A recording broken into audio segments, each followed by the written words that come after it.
And I think there's at least one spot I can think of that I want to check before leaving Caelid, and then we'll basically go over the Altus Plateau once again, armed with strength, experience, and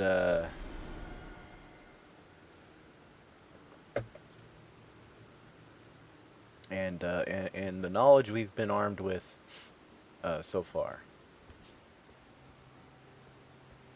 I don't remember if I killed the dragon up there, but... So last time, I defeated another, what are they called? Night Sentry? Those black riders. Spooky cats they is. We are still a considerable ways away from a level, I believe. Yeah, 87k, so that's 35,000 away still. We'll just deal with it, I guess. But for reference, we're here at Lena's Rise, and I'm trying to remember who Lena is. Which is south of the Bestial Sanctum, on a portion of land here that is believed by some to be what remains of the landmass that contained Farum Azula before it was ejected, more or less, from the lands between, for reasons we'll get into when we explore Farum Azula eventually. So, the last thing I really wanted to do before scooting along was to kind of follow the glintstones here. Or at least to go down this path, whether or not glintstones line it all the way down. I feel like there's a dungeon down here. Hello.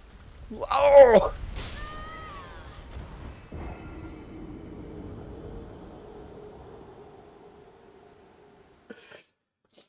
That was awesome.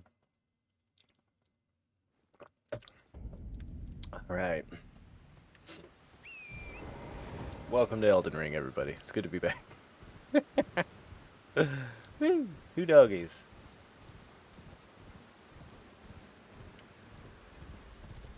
Get out of here! Oh no! It ran over a deer. Alright, hold on. Before another one appears. Okay, so... I'm thinking... this area was like... a different way up to the to Lena's Rise than the way I ultimately took, I think, I guess. We're below the minor Erd tree up there. I guess let's make sure there's... oh, great. Gosh.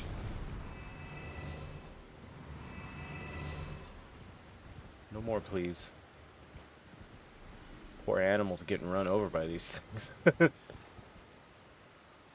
Alright, I saw a bear.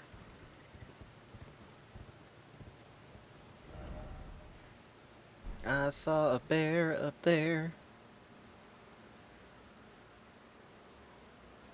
So yeah, there's like exposed roots and stuff there as if the ground was ripped away. And that's one of the arguments I hear for Farum Azula's former connection to the lands between here. Oh, there's a cave right there.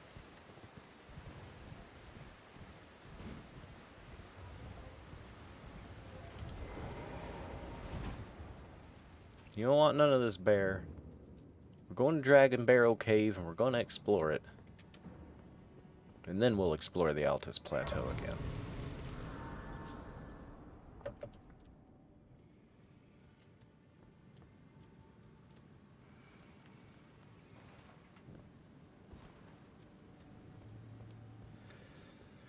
Okay.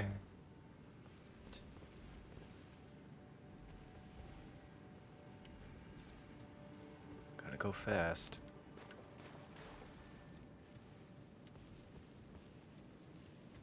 Sweet. Where there's a will, there's a way, you know? Where this big-ass bear, there's usually another way. So Dragon Barrow Cave, full of bears and wolves. Ow, ow. Ugh.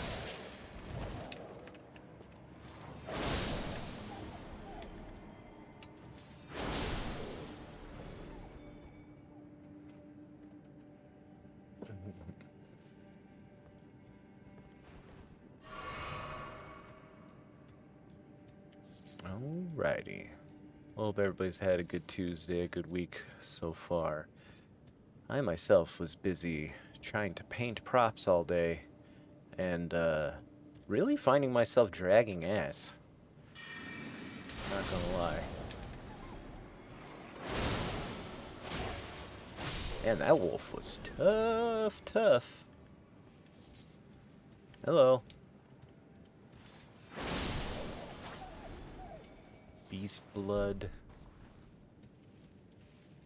Golden rune 8. As far as bait goes, it's pretty good.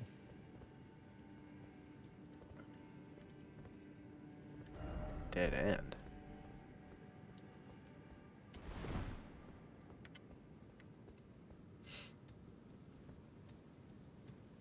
Deeper down. What's the deal with Dragon Barrow Cave? We're directly underneath the minor Erdtree right now.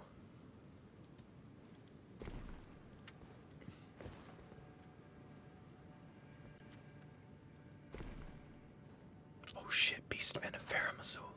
Holy shit. Okay, here we go.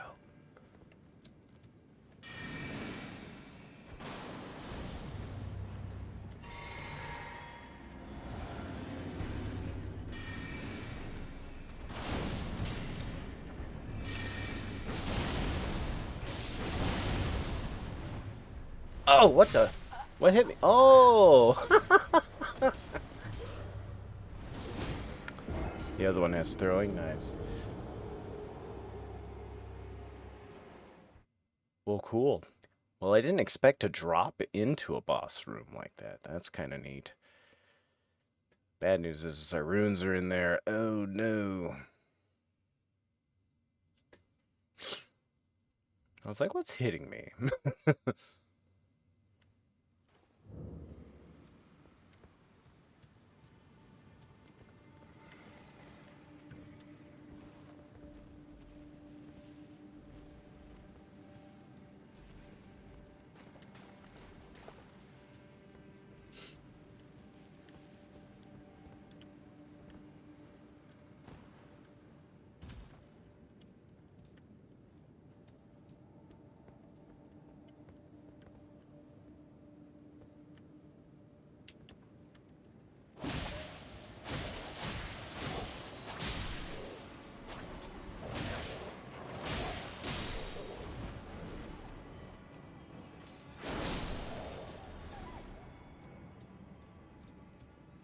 Got him.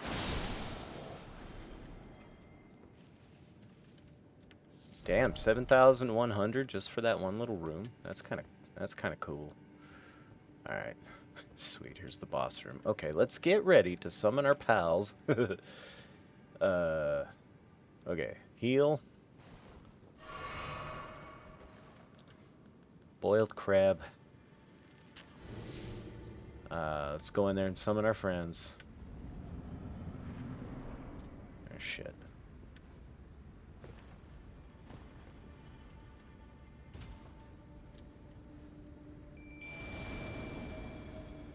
Let's do this.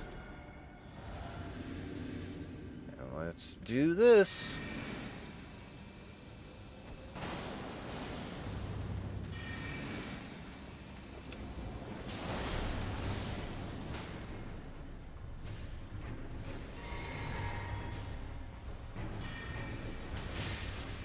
Nice. Hank, Larry, thanks for occupying that one. I'll start nuking it now.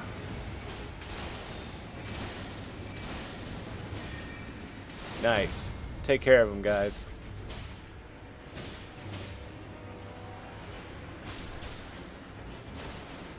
You got this, Larry? Hank, how about you? Fine. I'll finish it off. Good job, though, you guys. So, Beastmen of Farum Azula. I guess that's another little factor that can be used to, uh, you know, weigh things in on the side of this area once being contiguous with Farum Azula itself. As if these guys were in this cave hanging out with beasts, right? I mean, there's nothing but beasts in here. Bears and wolves. And beast men. And it's called Dragon Barrow, which would be the first part of the lands between that was in contact with Farum Azula, which is ostensibly the home of the dragon. So yeah, I buy it. I buy it.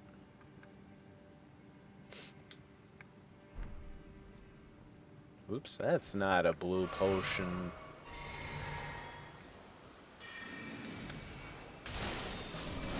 Sorry. Also, damn, I need to heal. Okay. So, let's talk about our mission real quick. And we'll do it at the Divine Tower.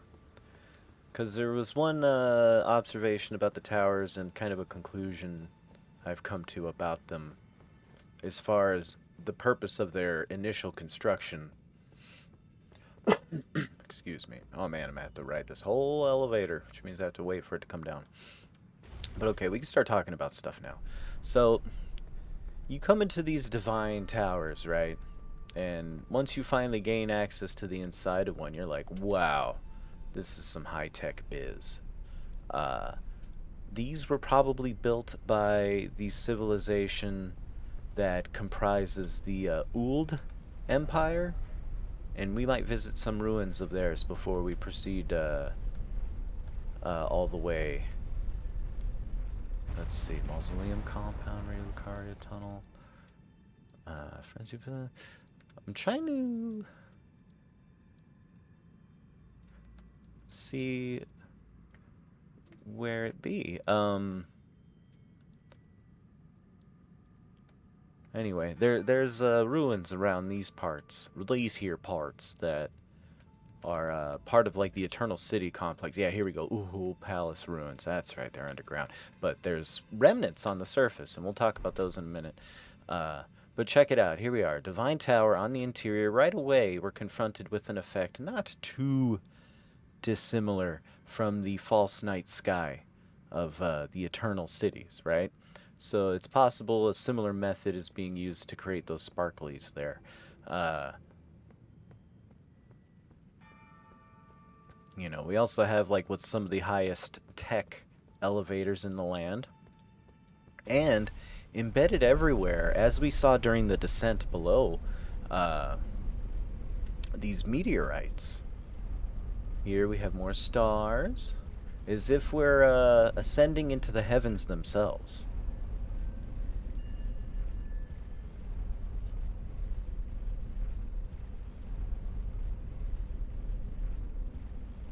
You know, it closes in on you, gives you that effect that, you know, you are in the heavens.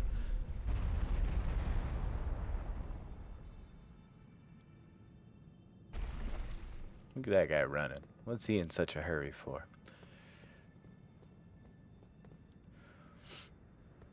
But here we are on top of the Divine Tower of Caelid. We could see a few things. So, one of the biggest things that I was like, I don't know if the whole Farum Azula is contiguous thing makes any sense. Because of the structure of the Bestial Sanctum here, right? You know, this must have been open and exposed and constructed this way before the ground was ripped away, right?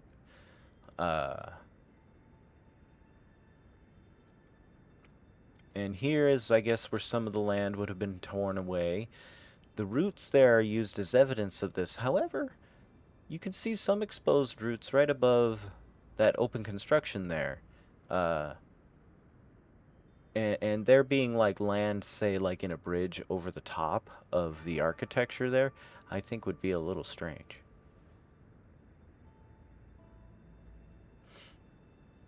But let's further assess some stuff. We were down... Alright, here's the bridges, right?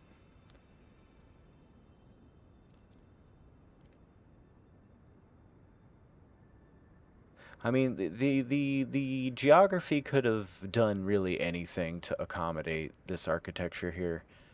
But the way it's set up, it really looks like an after-the-fact sort of situation.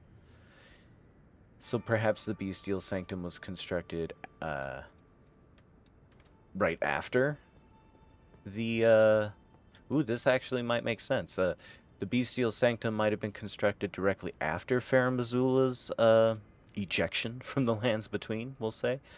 And the remaining beastmen who lived here in this remnant of its landmass built perhaps the Bestial Sanctum and constructed that there. Because, I mean, we're not really allowed in there, but that's got to have, like, a whole internal structure, right? There's no reason why you would build that otherwise. Unless this is, like, kind of a city built into a cliff face.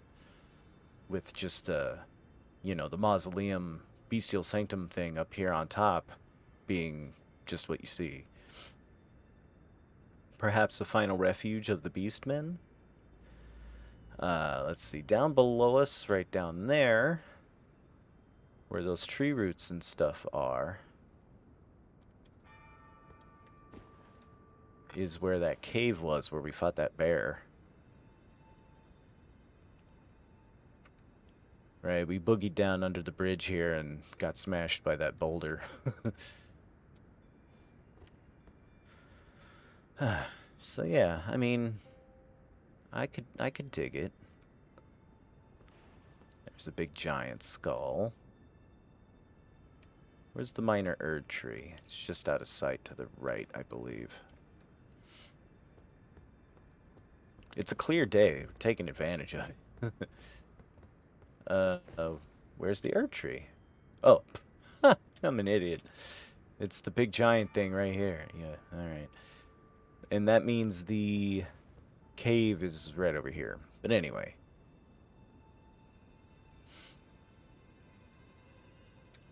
Here we can see the Swamp of Aeonia clear as day.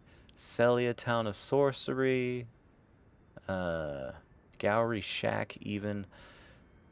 Radon's Beach. Redmane. Or Castle Redmane.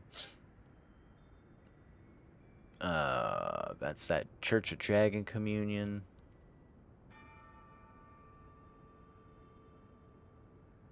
There's that Hypogean jail. We beat that guy, right? Can't remember. Pretty sure. But hey, anyway, here we are at the very tippy top of one of these divine towers. And so I'm, of course, this is an older structure than the Golden Order, right? This thing precedes Landell and the Golden Order by quite a bit. We see in these large crenellations, I guess we can say, around the crown of the tower here, embedded central in each one a meteorite. Or in the proper terminology of this game, these would all just be called fallen stars or something like that. These are very clearly modeled after iron meteorites, as if still hot on the inside from their passage through the atmosphere, right? But this surface texture here is spot on with iron nickel meteorites, heavy metal ones. And so you get all these crenellations, and then there's a central location, and in this mound here, where where a collapsed corpse of a two fingers now lies, I should say. I would have loved to have known what was on this mound before the two fingers were. Or if before we had great tree worship, the two fingers were still involved, but I doubt that. Well, you know what? Actually, I suppose it is possible. Because we're also running on the premise that the two fingers at one point in history were a whole hand, like the five. And to that end, I'd like to take a look at some of the bestial incantations we have, because they talk about the significance of five fingers. Let's see. Well, this one has five fingers.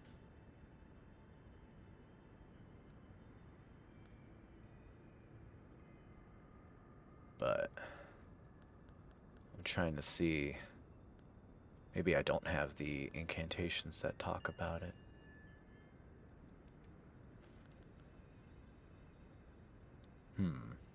Well, we'll check out Garank again before we leave, but I'm thinking these were more astronomical observatory type things.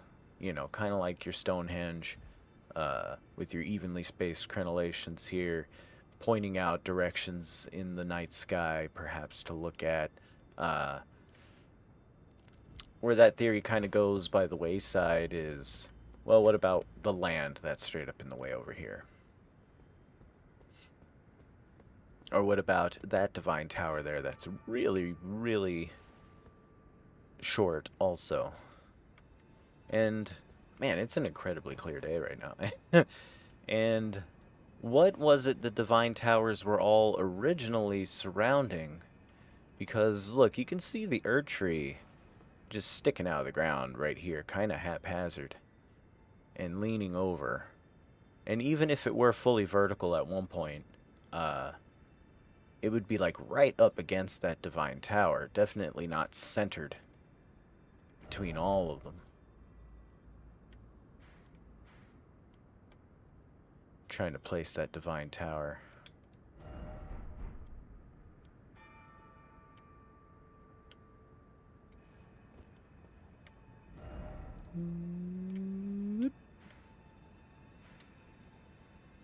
About right here or so.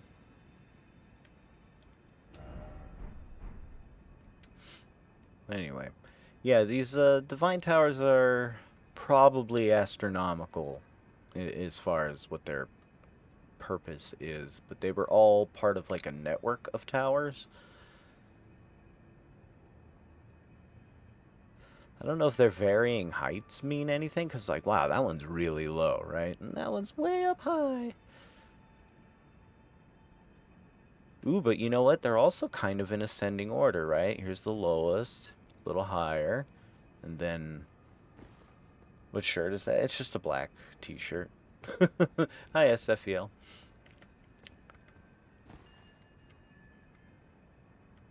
Right? Am I tripping? No, there's...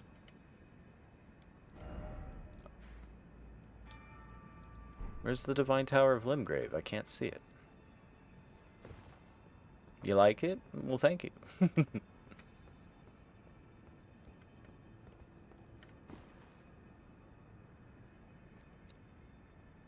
I'm tripping, right? Where the hell is the Divine Tower of Limgrave?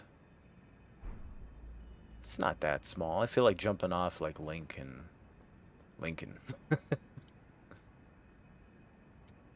Because there's the Divine Tower of Liurnia right there. It's like it's not resolving. I'm scared.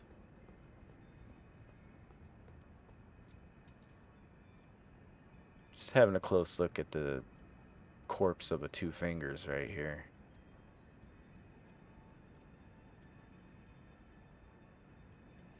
Definitely don't got bones.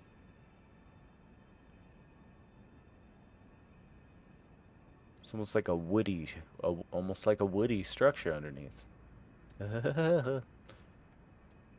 Oh, it's as glorious as ever, SFVL. We're looking at real fine details now. Like, check out this. Now, this would be a very intentional texture that the developers would choose, right? The two fingers are a significant type of creature, I guess you could say, and part of the lore, envoys of the greater will, they're described as. And so, they warrant looking at real close. So we're picking at this dead body of 2 fingers, and I just want to say that looks like just like regular wood texture. It looks burnt. Not too badly. Scorched anyway.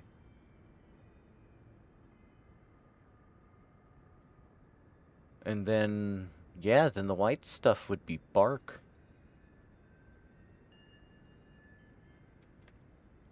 Gonna look real close. Almost like a birch bark.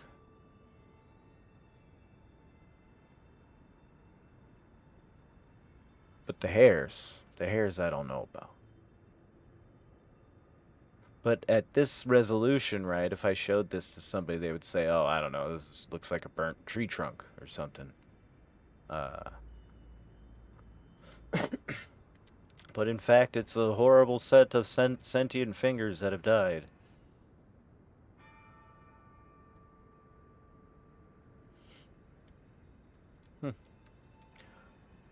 Now,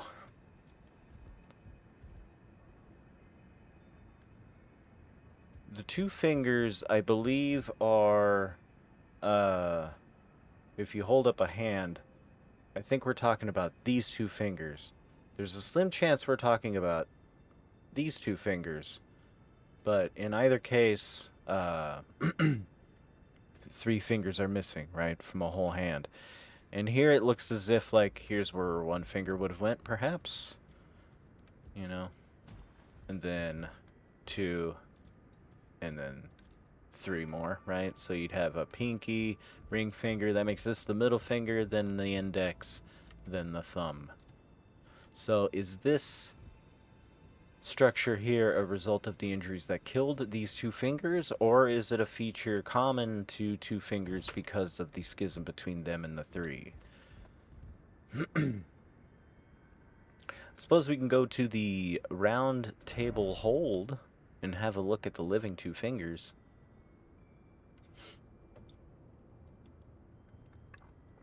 But first, I really want to see what the hell's going on with this Divine Tower of Limgrave. Oh, also I should totally spend my runes.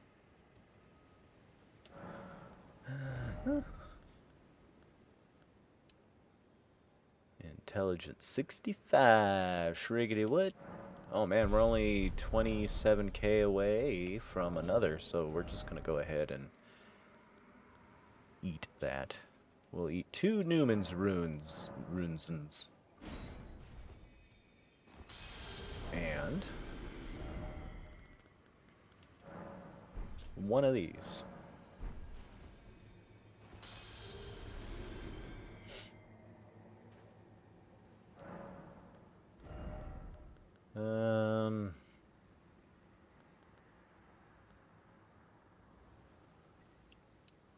We can finally break 1,000 HP with this. Yeah, why not? Level 119? 119? There it is. Like, that sucker must have been perfectly hidden behind that Erd tree there. That's intense.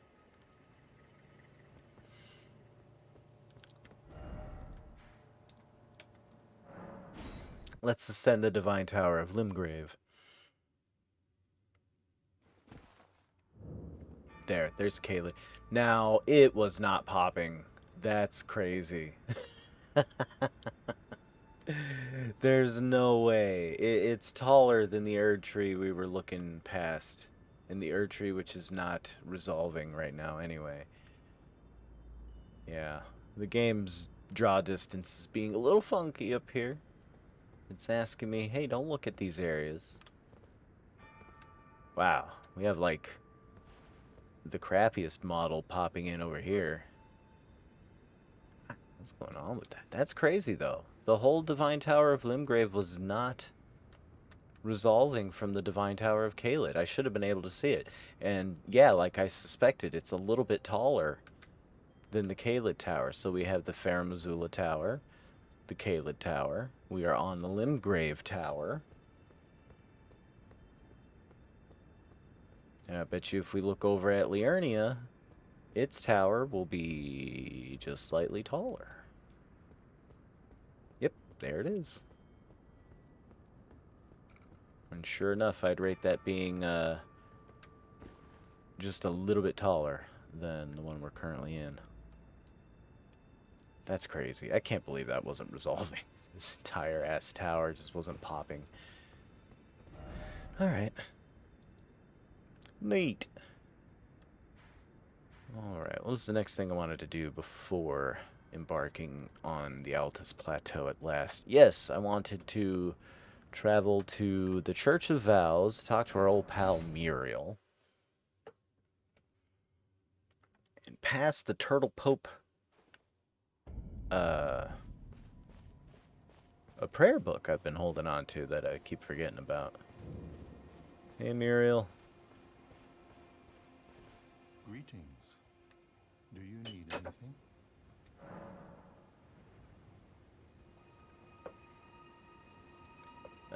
Here you go.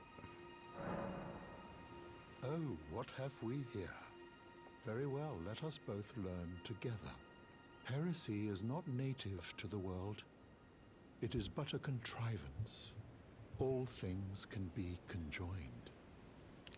You said it, pal. Alright, now what do you got? I believe these were some dragon lightning incantations. Here we go. Lightning Spear. One of the incantations of the capital's ancient dragon cult summons a lightning spear and hurls it before the caster. Charging causes a lightning bolt to strike the point of impact. That's cool. Long ago, Godwin the Golden defeated the ancient dragon Fortisax and befriended his fallen foe, an event that gave rise to the ancient dragon cult in the capital. Same description otherwise. But yeah, this is where we learn about Godwin the Golden fighting and befriending the dragon Fortisax. And basically making the dragons a part of the Golden Order going forward. Ooh, excuse me. Alright. Did they not know it was the Lord's heel? Darkness. Ooh, I can use this one now.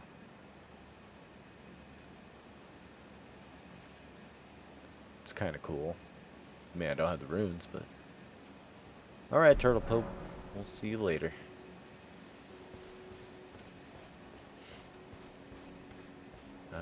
From here we ride, actually.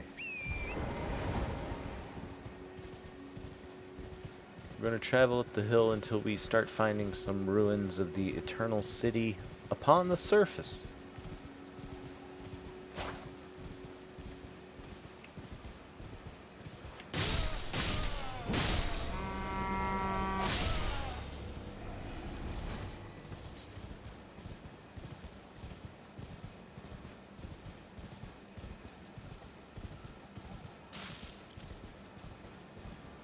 These aren't them.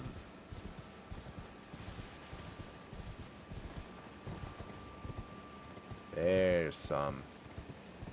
Including that mausoleum. Alright, what's better? Ruined Labyrinth, I think? I think this would be best. Whoa, hey there, pal. Indeed. And staring upon us here at the grace site is none other than the face of the Dynast himself. A Moses-like figure in the game who was an early proponent, let's say, of great tree worship. Of taking the focus of the religion of the ancient eternal empire from the stars and the heavens in general to a great tree, to a great tree. Not the Erd tree, but in fact the tree that would end up becoming the Crucible. Let's see, here we see more of his statue. We can see his lower half here features robes Like so many robed figures. And, let's see if we can... Yeah, we landed it. And you can see, like, roots emerging from his robe. You know, and reaching for the ground. Implying that he was carrying something that was yearning to, you know, plant roots. In the figurative and apparently literal sense of the word. A lot of Elden Ring's lore, in fact, turns out to be literal interpretations of many themes in religion and mythology. Like, for instance, oh my god, my brain just fell out. Well, for instance, world trees or trees of life. You know, those are concepts that are common among many cultures. And, you know, nowhere in the world is there literally a tree of life, you know. But here in the lands between, there is literally a tree of life. So it's almost kind of like a what if these mystical, mythological concepts were really real. And in many ways, in that sense, the lands between is almost like an Olympus type place. Let there be tarnished. You know, a place of high mythology where we're coming into contact with demigods here, for instance. Everybody here lives forever, but they're like in a decrepit state of near unlife. Ah, see here we have the dynast clutching a tablet, and on this tablet, if you look real careful, let's see if it's more, I think it's more apparent in this view, or maybe if I get a little bit further away. Yeah, you can see, alright SFVO, I'm gonna give you a shout out, sweetheart. That was for you. But yeah, here we can see a tablet that clearly presents a tree upon it. Now we can't see most of the tree. It's obscured by the dynast's arm there. But I will say that the tree appears to be decidedly deciduous in nature, like the Erd tree is. I've seen tarnished archaeologists go over depictions of the Great Tree, which is the tree that preceded the Erd tree, as having features more like a conifer. And if that were the case, the first tree, well, maybe not necessarily. The tree immediately, you know, the tree that's featured in such iconography, the earliest great tree iconography we can tell that there is, features a tree that seems to maybe be coniferous. But I don't know about it. You know, some of the depictions of the great tree, so to speak, look like they could just be depictions of the Erd tree, just stylized a little bit different. And the fact that I'm not just deciding that okay, all these depictions are in fact depictions of the Erd tree. What's everybody talking about? Is the fact that the architecture that these depictions are a part of are older than the Crucible, and we know that the Crucible is what the Erd tree sprouted from. And we also know from an item description, I think it's the root resin item description, I'll bring it up.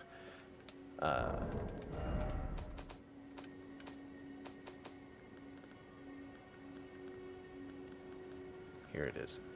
Yes, that we see the proper nouns great tree and Erd tree in the same description here. The roots of the great tree were once linked to those of the Erd tree, or so they say. Now, it's a little bit of a weird wording there, but this definitely implies that two different trees. And even two different roots. But, but yeah. So that's why I believe that there was, in fact, a prior tree. But as far as that tree being coniferous, I don't necessarily buy it. I think the Dynast tablets here looks pretty deciduous, decidedly deciduous. So yeah, he was basically a prophet of great tree worship.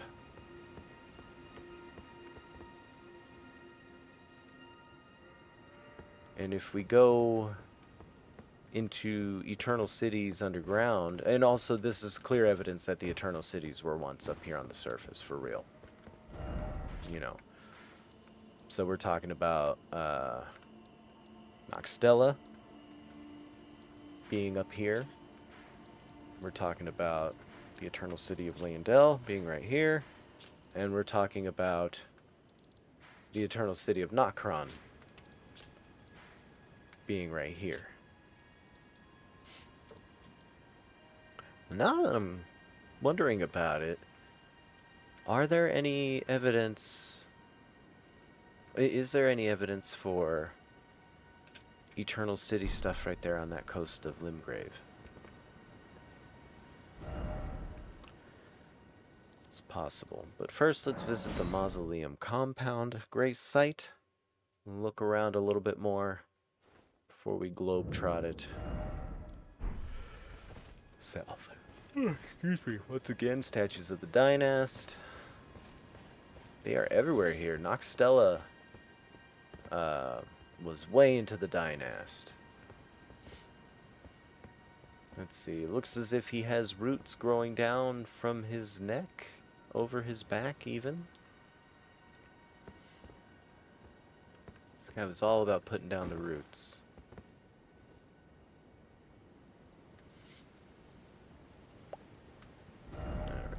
Alright.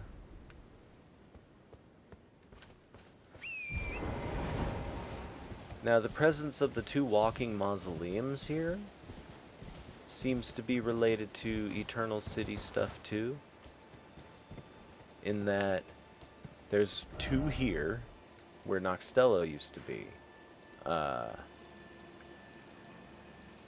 There's definitely one down in the nameless Eternal City, aka Leyndell. Let's see. There's a third one down here, but that's Noxtella. And you know what? The farthest flung one is way over here. In the Weeping Peninsula. Which is fairly remote from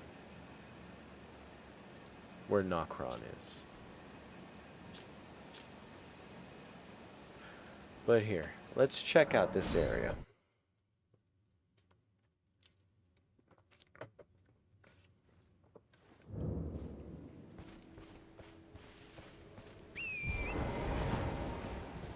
Here we are at sea level, by the way.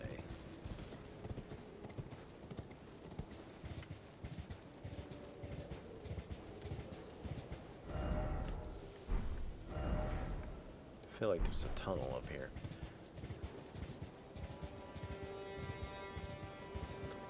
So, Nokron's down there.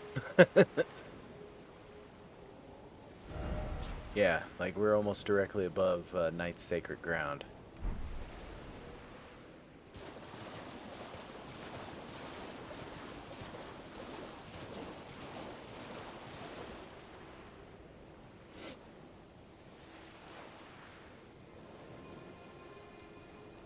Huh.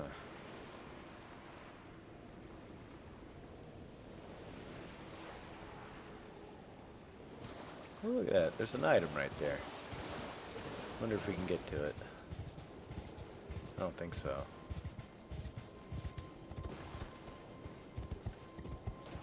I think we'd have to get there from inside.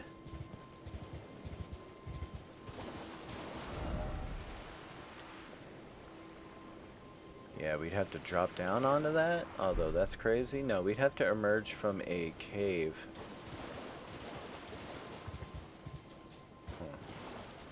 But around this shoreline, I am not seeing any Eternal City evidence, really. the way there is on the surface above Noxtella. And the evidence above the nameless Eternal City is, well, Lyondell and the vacant quarter of the city. Yeah, I'm not seeing nothing. Aside from, now that I think about it, this seems kind of obvious now, the gosh darn elevator that leads down to the Siafa River Basin. However, it is highly implied that the Nox constructed these elevators after the fact, which would make sense. Okay. Huh. I'm curious about the area outside of this walking mausoleum now. I know this stream title is Altus Plateau, a third Altus Plateau expedition, but sometimes you gotta kind of go off the cuff when you're thinking things.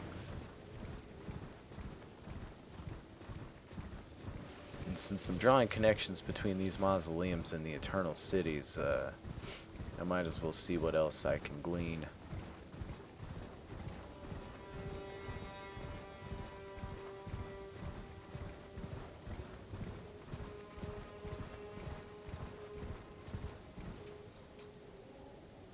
Well,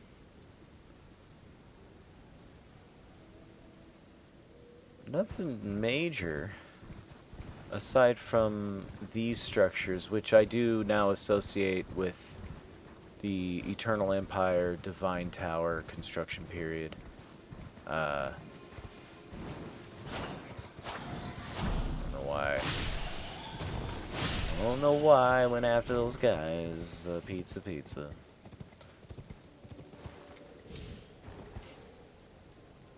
Yeah, this like column work I'm standing on, I believe this is like Roman concrete. It's supposed to be like, it's not like, these aren't quarried stone columns, I don't think. Oh look, here's a gray site I never got. Wonder if it'll have a name.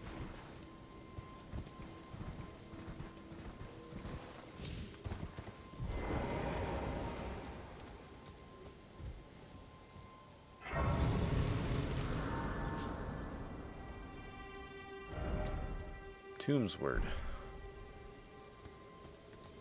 Okay. Tombsword Catacombs.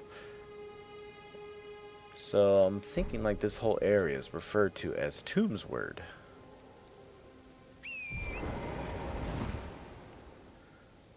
Okay. Now, let's think some other thoughts about Farum Azula as well before we get on with the Altus Plateau part of the expedition.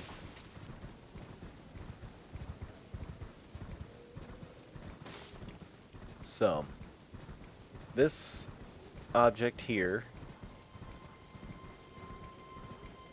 and some of the related objects strewn about are, in fact, ruins of Farum Azula.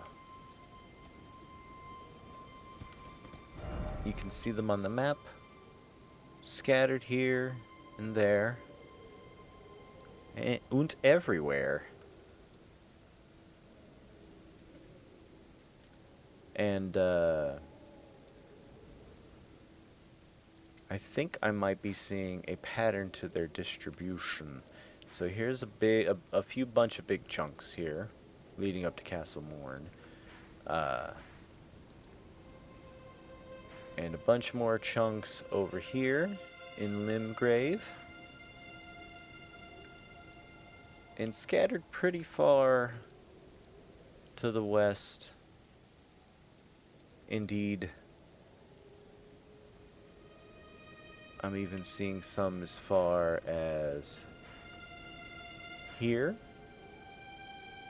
although with significantly less frequency. And it looks like almost none by the time we get up to here. Oh wait, hold on. Here's a few chunks. Ooh, a great many chunks. Wonder if anybody's bothered plotting where all of these chunks have landed, and if they can be reassembled into anything. But okay, we got a bunch down here, we got some over here, and almost none in Caelid, I don't believe. So it looks like whatever cataclysm ejected Farum Azula into the sky distributed fallen material over an area roughly thus. Miraculously not striking any of the Divine Towers, or it's even possible that the Divine Towers weren't there yet.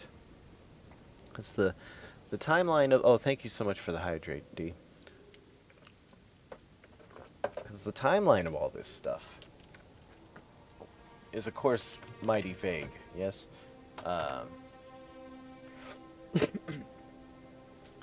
It's completely possible that all the events related to Farum Azula, with the exception of the final conflict between Farum Azula and the Golden Order, which resulted in its absorption into the Golden Order, basically.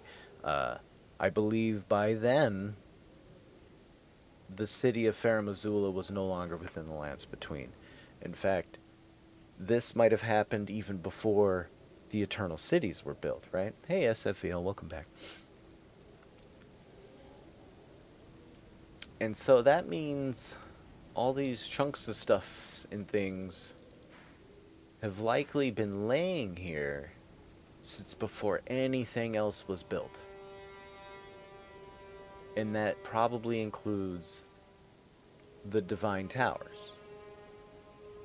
So let's look around and see if we can see if these ruins from the sky fell on anything, or if everything was built after. Here's a good chance for this. For instance, if this structure was already here, this structure might have landed upon it and crushed part of it.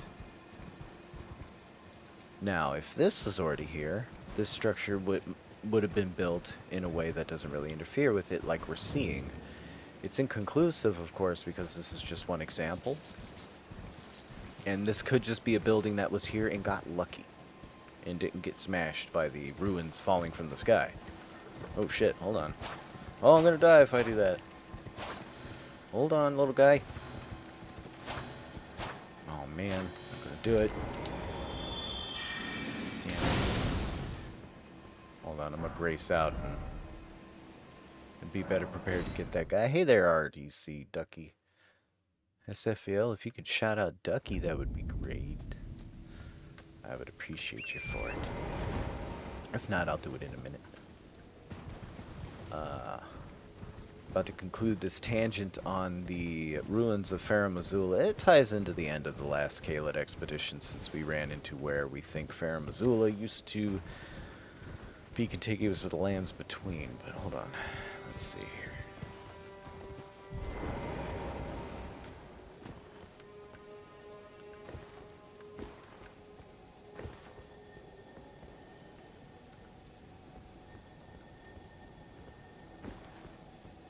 Shit. Got him. Divine Fortification. That's a new incantation.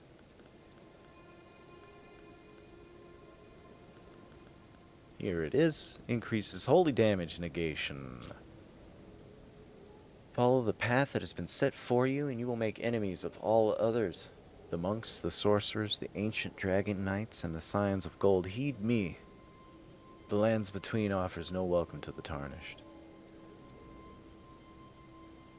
So this is a Two Fingers Faithful incantation from a land outside the Lands Between. Curious. Hey, thank you so much for shouting out Ducky SFL.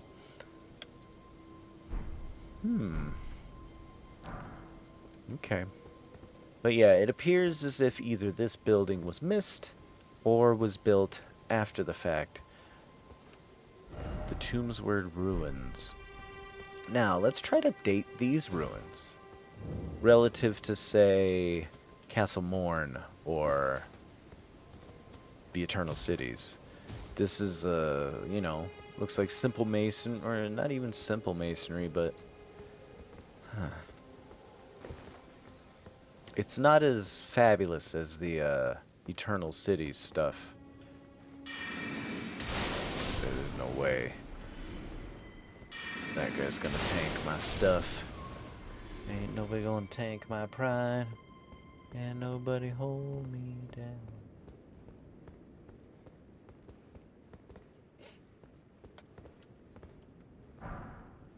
Perfumer's Bolt.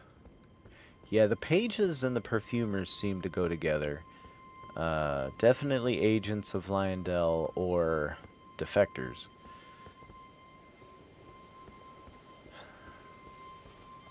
But yeah, it's really hard to place these ruins, this type of ruins, in context. I believe they're after the fall of Farum Azula. But they may precede even the Eternal Empire. Of course, it's also possible that they come after the Eternal Empire. And are in fact a part of the Crucible era, perhaps? They look like they might have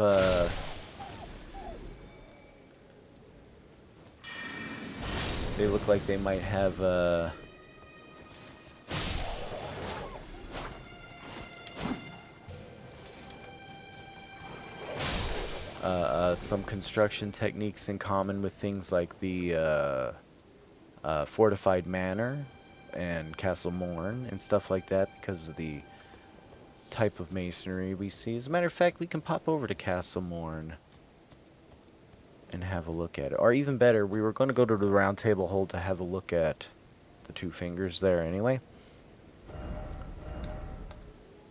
So perhaps we can glean a little bit from the interior.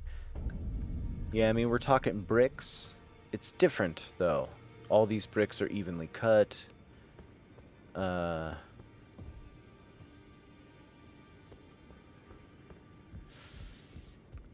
This is the construction style associated with early Lyondell, or just pre-Lyondell. Like the Crucible era, we should say, and even during the Golden Order unification wars, so to speak, after, you know, the time when all were opposed to the Erd Tree. Alright, here's our fingies.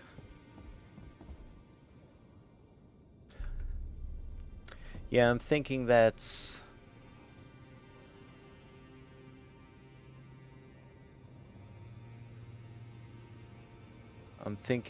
that's like a left hand, and we're seeing the middle and ring finger.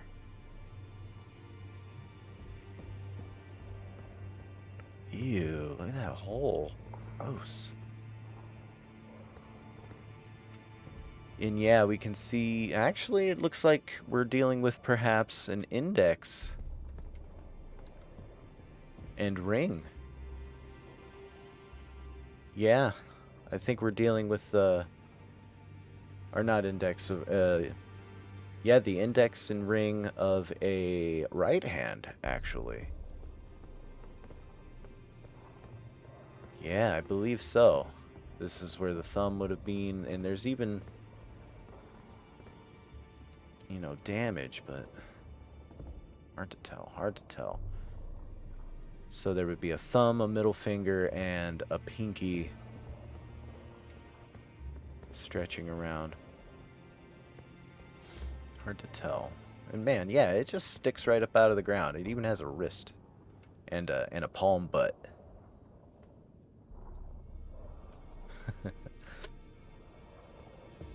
All right, let's take a little bit of a break, and then we'll do the Altus.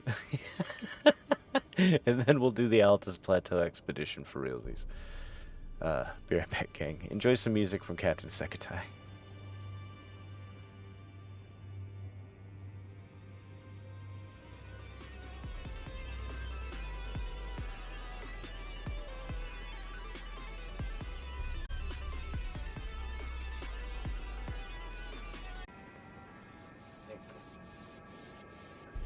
Alright. Like a Dragon Ishin did that for you? I don't know enough about the original version to remark on it one way or the other, but welcome in, pal. Oh my goodness, I almost burped really loud.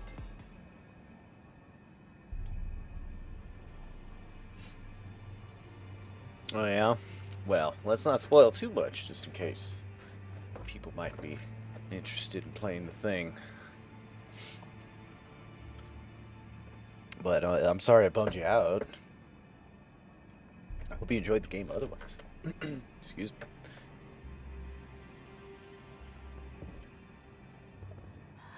Let's see, it's been a long time since we talked to this lady. Oh, check it out. I never checked it out. We can get these weapons from the Regal Ancestor Remembrance. Let's see. Restore FP upon defeating enemies. Oh, that's actually really cool. Might consider getting this. Hey, well there you go. Not too bad then, huh? There's games that make you go through a lot more crap to get a lot less good then. There you go, Sweetums. Have a good night. Let's see. Distinctive horns suffused with the power of ancestral spirits. This large wing-shaped specimen is wielded as a weapon of spirit worship. In the ancestral spirit-worshipping faith, these are considered envoys' wings, made to reap the lives of beings which experience no sprouting. Raise the great horn's wings to summon a soul-sapping miasma. Huh. A miasma.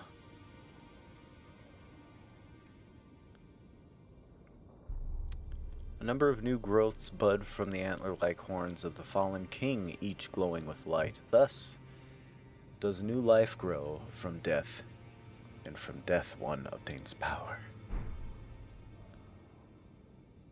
Well, shoot, I think I'm gonna score the antlers there. But let's see what's in the equipment of champions pile. Oh, nothing too spectacular. I think the queen's bracelets are pretty cool. I might get those. They look like they have an opal glintstone. Here's the briar gauntlets, though. Oh, snap. That's Elmer of the Briars stuff. Why would we have this? The winding, rusted iron briars are a mark of the guilty and typically indicate a sentence of death. Yes, and this guy took the sword of his executioners and had his way with them. They also cause this armor to deal damage when performing dodge rolls. Sweet. Elmer murdered numerous instructors and merchants and was known as the bell-bearing hunter. Ooh.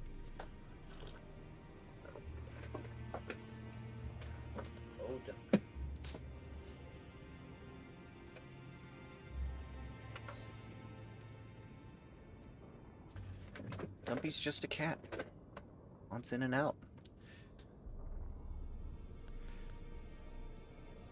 Wow, the face looks crazy. This looks almost like, and is definitely sharing inspiration for the main character of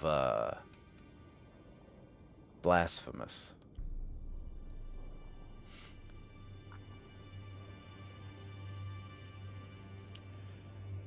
Cool, though. Gotta say. Alright, let's see. I want 7,000. What was it? 3,000 for the horns? Now go let the word. I'm not too worried about the words of the fingers, but I do need 10k.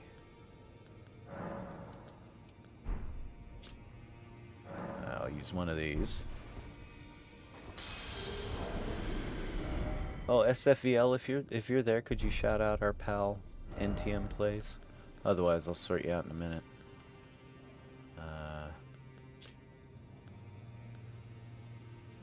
Wait. How much do we need? I don't remember. Oh, that's cool, but I mean, I always do it. That's right. I wanted the Queen's bracelets. Give those to me. And then the spirit horn. Dig it. Now go Let the words of the fingers guide you. She talks like thank you, SFL. She talks like yogurt from Spaceballs. Alright, we'll switch to these. They're prettier. Arguably. Although we can't really see them too well. Let's see. Oh yeah, those are real nice. I like that opal. Not too sure I'm digging this outfit anymore. I definitely wore it longer than I had meant to. Oh good, here we go. We can we're ready for action. He's a bully. I'm sorry.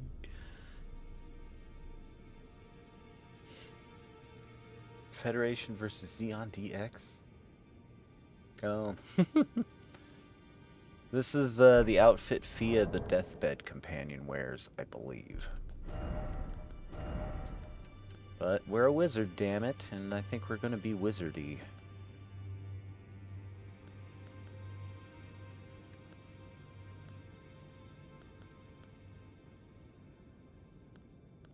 Or we can wear the perfumer's traveling garb. Nah, I don't think so.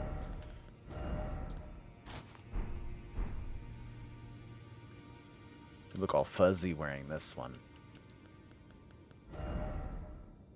Oh, no snap. Or no snap, no shit. That's cool. That's a phrase, no snap. Ah. But that's cool, NTM. You get it. You get them world records, buddy. We got video game royalty in here. Oh wait, what am I doing? Oh yeah, Vulgar Militia Armor, Scarlet Tabard. Heavy stuff. Hey Dracolair, welcome in.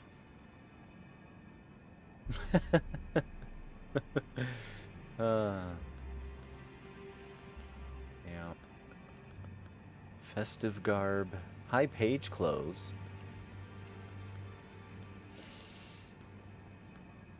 See, like, I mean, I want to wear, just some robes, but they're all very bulky. Maybe we can dress as Rajier, for old time's sakes.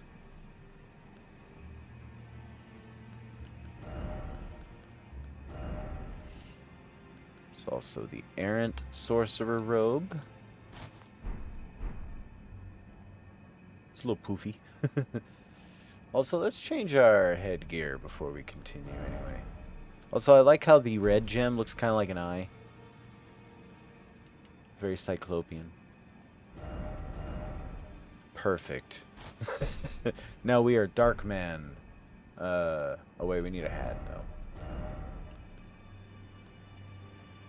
though. Alright, from the top, we got some headbands. We got the Black Dumpling of Hell. The Guardian Mask. Ooh. What are you doing here, Outlander? That's a Morrowind joke. How you doing tonight, Dracolair?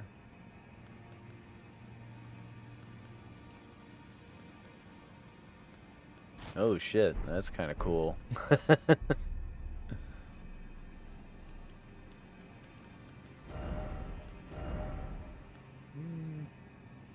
Well, you know what? We never looked at the apostlehood items. Ew, it's just a... Ew. Take that off right away. Want nothing to do with it. Black hood? Oh, it comes with a mask. That's cool. Highwayman hood. Vulgar Militiaman helm. Which is pretty cool. I like it, to be honest. But anyway, we'll look at those descriptions in a second. Night Maiden Twin Crown. Ooh, okay, that looks nice and threatening. Not gonna lie. Or we could just be an old man, secretly. Like we're in disguise. That's actually kind of cool.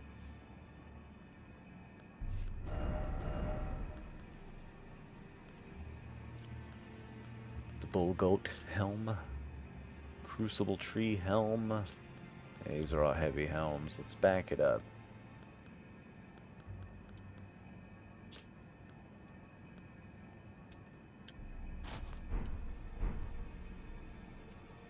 Doesn't pair too well with this robe.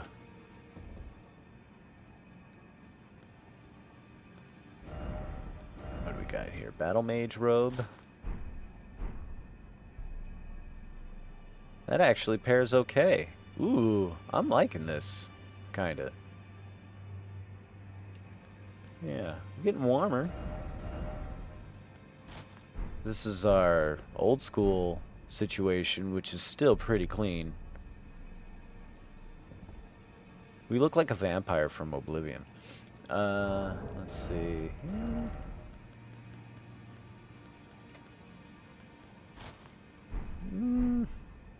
Nah. Hey, it's our old astrologer hood. Wow. Kicking it old school. Well, that's kind of it as far as fashion is concerned. Let's read these descriptions here. So, occasionally we encounter these guys called Godskins. They were part of a previous Empyrean's attempt to, you know, force a changing of the guard for the Golden Order or even the Elden Ring. Not necessarily the Golden Order. She was an Empyrean known as the Gloam-Eyed Queen. There's reason to believe that Melina, our own Finger Maiden, is this Gloam-Eyed Queen in a subdued status. She doesn't even remember that she's the Gloam-Eyed Queen, necessarily. However, she was an Empyrean and likely the daughter of Queen Marika. She rallied forces using the power of the Black Flame, which was at the time imbued with the power of Destined Death, the Rune of Death, while removed from the Elden Ring under the Golden Order, was still not sealed away and was in use by Malekith, and the power of the Rune of Death still affected the Black Flame, which could kill the gods. As this description says, the Apostles, once said to serve Destined Death, are wielders of the god-slaying Black Flame. But after their defeat by Malekith, the Black Blade, their source of power, was sealed away. And while Black Flame incantations still exist, they're basically just like another type of magic damage, and no longer possesses the punch it used to, apparently, when the Destined Death rune was still at play. Hood made together by sewing patches of smooth skin. Subcutaneous fat makes it plump and soft, worn by Godskin nobles. The nobles are the most ancient apostles who are said to have assimilated inhuman physiology, not unlike the Crucible, the Erd Tree in its primordial form. And yeah, if you look at a Godskin noble, they got tails that are a lot like the tails you see in the Misbegotten. And so it is arguable, once again, how the Golden Order is a force of exclusion, that the Gloam-Eyed Queen was you know, more of a force for inclusion, as are most of the forces that seem to oppose the Erd Tree, and still currently do.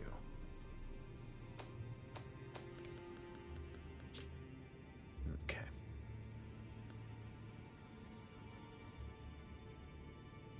Known for their seven-face aprons. Gross. So, they're called god skins, right? But it's likely that these are the skins of demigods slain, not necessarily gods, because, like, the number of actual gods is very limited. For instance, we only know of two, really, and that was the god that was beside the Elden Lord of the Dragons, Placidax, his name is, and that god we know almost nothing about, besides it was there.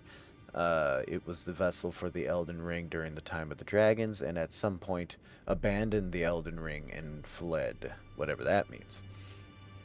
Placidax, that was probably the moment Placidax, and it also gives a motivation and a suspect for how and who removed Farum Azula, and Placidax probably did so.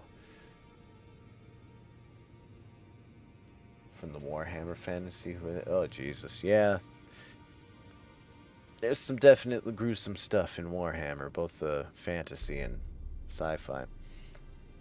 Well, that's usually why, right? I mean, I would imagine the Godskin nobles wearing these as a terror tactic, you know, to strike fear in their enemies. And also to imbue awe, because, I mean, as gross as it is to look closely as this stuff, it represents pretty fine craftsmanship. Thanks for shouting out Dracolair SFEL.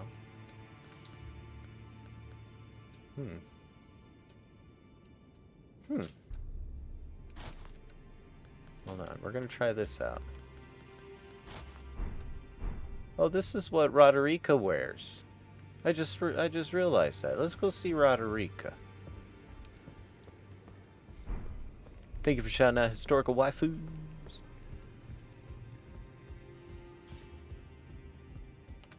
Yeah, see, we're wearing what Roderica wears. Maybe not the, you know, hooded thing, of course, but... Alright, well, let's see what else we can wear. I'm not too fond of this thing.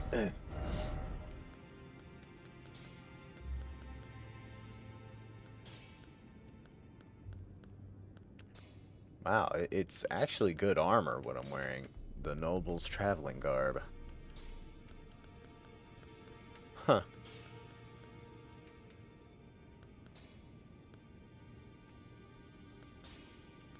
Yeah, everything else puts us up to heavy load and is suckier.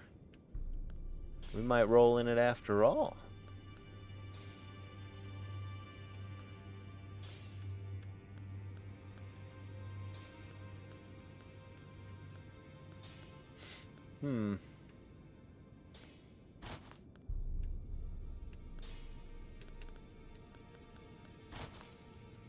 Sure. Now, what pants are we talking about here? Perceptors, we'll just wear, like, the best pants. The best pants. These are pretty good. Traveler slops. Ooh, Nox Greaves. Puts us up to heavy load, though. Probably just wear them trousers. They go with the set.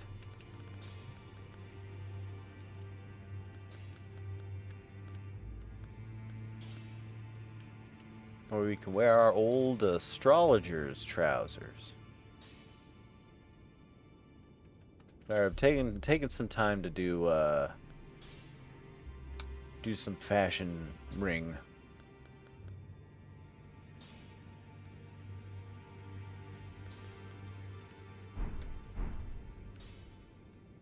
Yeah, I'm not liking the pants.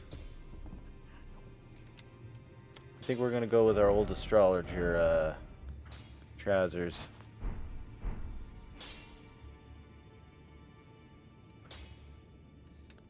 Shoot.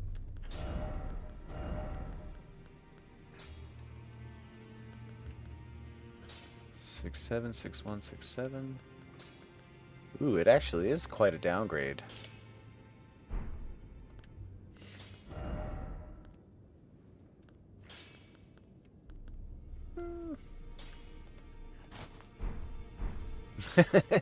Yeah, that's not quite right.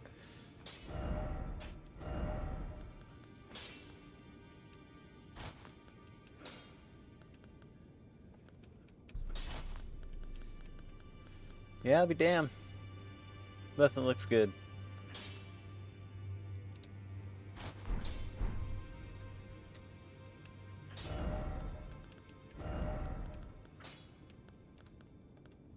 Whatever. Okay, let's just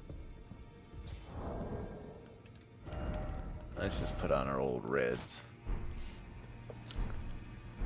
Let's finally... Elden Bling. Oh, I see. The pants don't like you. They don't. Okay. And so now we shall return to the Altus Plateau. And we'll return by way of the abandoned coffin.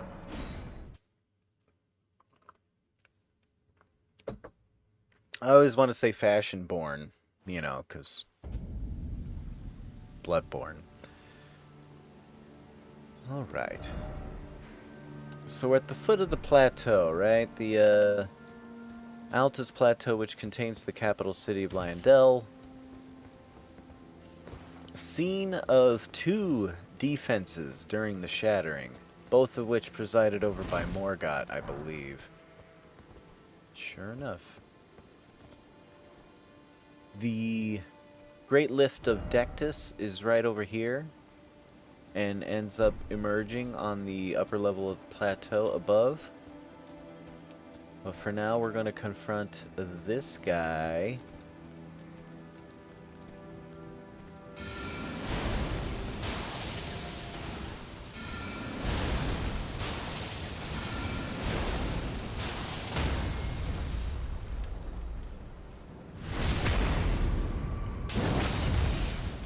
Who is an omen.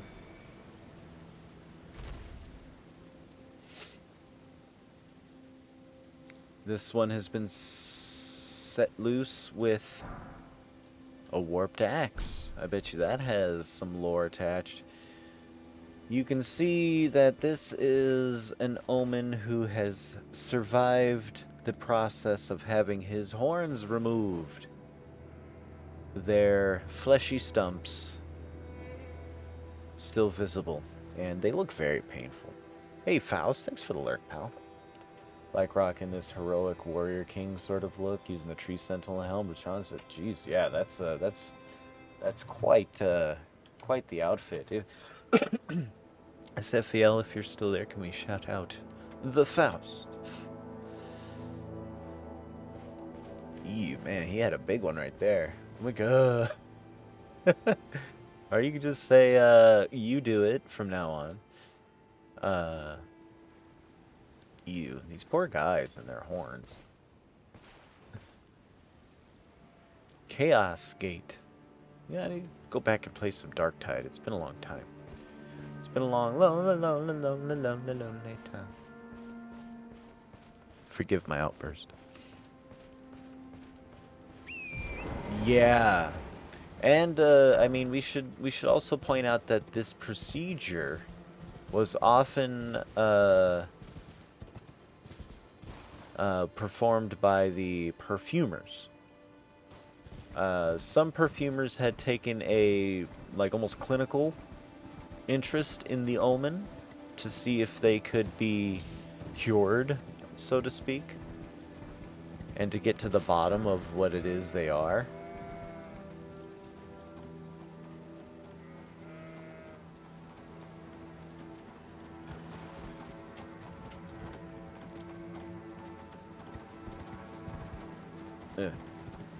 Be free, little fella. Boy, he really clipped in there. Anyway, video games.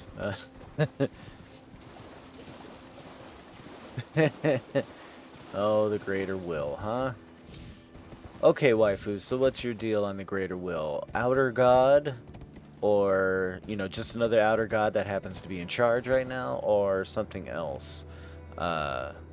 And in either situation, what is your understanding of what an outer god is? This isn't a quiz or anything. I'm just asking what you think. Here we go. Here's the Great Lift of Dectus is over yonder, off to the right a little bit more, or that way. And these were ruins that we could ascend and defeat a magma worm to pop on top up here where we currently are, where all these hearse carriages are. Also, we are way stronger than we used to be when we first came through here.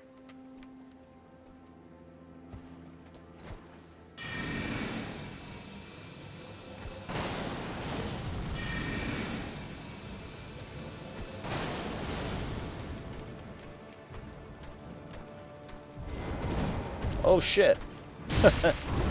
I forgot to actually switch to the weapon I want to use.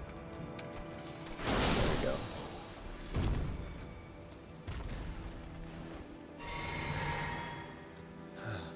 I'm still not too clear on what these things are for. And why trolls carry them about. Oh wow, that poor guy. I feel pretty bad about it.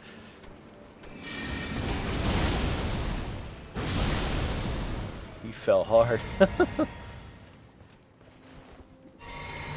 I think it's an outer god, however, believe no outer god rules for more than one cycle, in the same way that I believe the Crucible is an outer god replaced by the Greater Will. Oh. I see the Greater Will as, and this is, I guess, an idea that's taken hold in the lore community more recently, is that it's like the god, and that outer gods are other natural forces that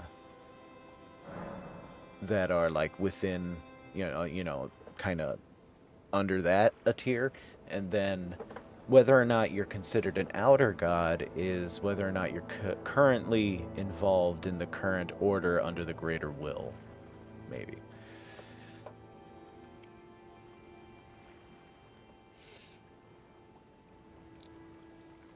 But, I mean, it also starts begging the questions like, okay, well, how is the Greater Will being so easily thwarted if it's like the prime god and all the rest? I don't know why I sat here and respawned all the omens. Not that they're very dangerous or anything.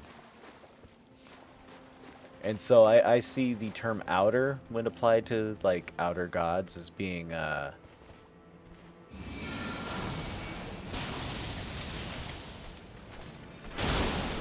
more of a status than like a nature. You know what I mean? Almost like a rank.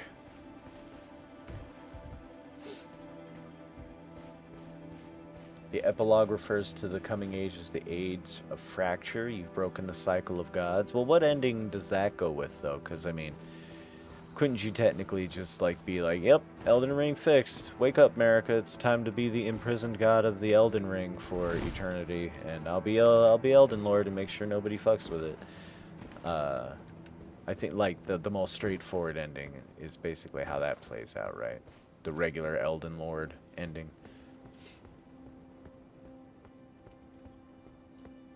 Whereas there are other endings that thwart the Greater Will. For, you know, Frenzied Flame, Ronnie's ending thwarts the Greater Will. Whereas, you know, the Death Rune ending, what do you call it? The one for those who live in death. That one's just a restoration of the Greater Will, but with a change. The one with Gold Mask is a restoration, but with changes. Even the one with the Dung Eater is a restoration, but with changes. Like, in all three of those cases, the America persists, right? Yeah. And so in those three endings, at least, you know, the cycle isn't broken. If anything, you're perpetuating the current age even longer, just with a new flavor. You know, a new rewriting of the fundamentals of the Golden Order, so to speak. But here we are, upon the Altus Plateau proper. And here we see ruins. Alright, earlier, waifus, I was trying to date some stuff. What period of time do you suppose this type of ruins is? Hails from? The Lux ruins, in this case. We see ruins like these scattered all over the place. I would say that they probably date from early Crucible. Like, if we were to put the timeline from Dragons, Eternal Empire, / First Great Tree, and then Crucible, and then Erd Tree, where does it land?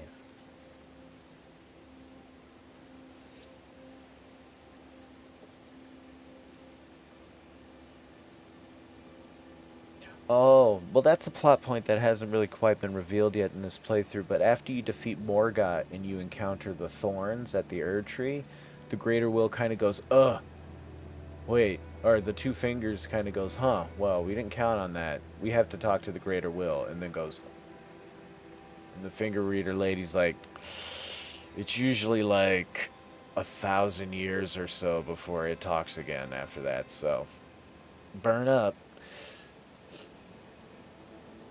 Crucible / astrologer era at the latest. I think probably early Crucible, or even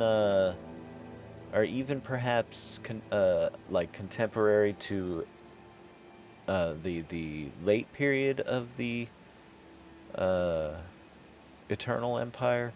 I think some of these questions about what these ruins are and where they date might be answered once we're up on the mountaintop of the Giants. But we still got a little bit of time before I manage to get up there. I mean, I could probably defeat Margot now, or Margot now, but busy exploring. Also, he might be really hard.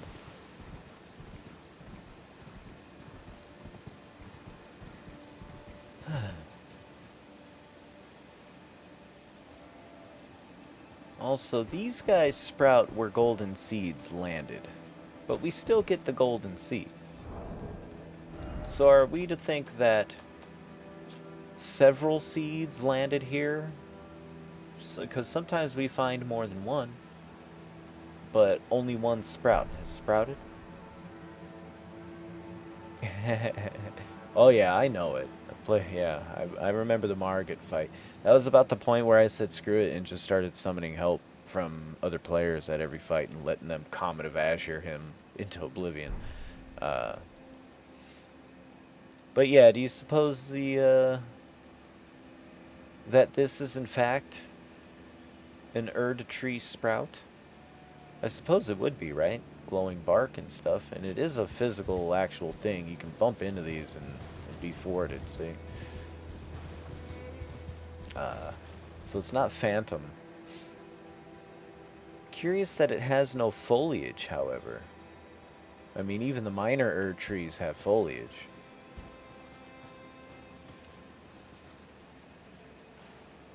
Also, I gotta say, I've been very fascinated by minor Erd trees ever since I took proper notice of the Church of the minor Erd tree or whatever, which is like over this way somewhere. So we'll go back there right now as part of this expedition. Right, no guarantee. And in fact, this might give us some insight onto where the Erd tree originally came from, right? Because it is either one of the crown sprouts that occurred from the stump of the previous tree, and thereby basically being a clone of the previous tree, or it's a different kind of tree that was sprouted someplace else and then grafted to the stump of the original tree to gain access to its root system and stuff, and basically harness the life-giving power, the abundant flowing life of the Crucible as we've heard it described, right? and thus take one of these and turn it into one of these, establishing the Erd tree. So then the question is okay, if that's the case, where'd they get the first seed? Also, look who's here. It's Millicent. I'd have to say if it's a grafting situation, has to be deliberate. If it's a grafting situation, has to be deliberate. Hi Millicent, what are you up to? Fancy meeting you here. What you looking at? Ah, we meet again. In truth, it's been smooth sailing for me. The scarlet rot has stilled since last we met. As such, I've been able to continue my journey. Though rather vexingly, I realized that if I still had my sword arm, I could have aided you in battle. Oh, word? Now I'm tracing the path Melania took, after unleashing the power of the Scarlet Rot during her battle with General Radahn in the Caelid Wilds. I should like to meet her. This vanished woman. I think she's in the north, in the lands that lie beyond the Erd Tree. I reckon you're right. All right, SFL. Now, Okay. she's passed into the... I don't want to sound dramatic, but I take a bullet from Millicent. I mean, she seems nice. What's this? Is this a tattoo on her face or something else? I don't mean to get too up and close personal, Millicent, but it looks like scarring.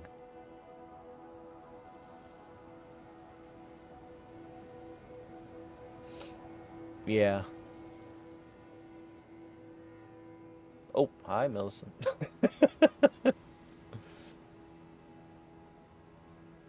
Oh, wait, hold on.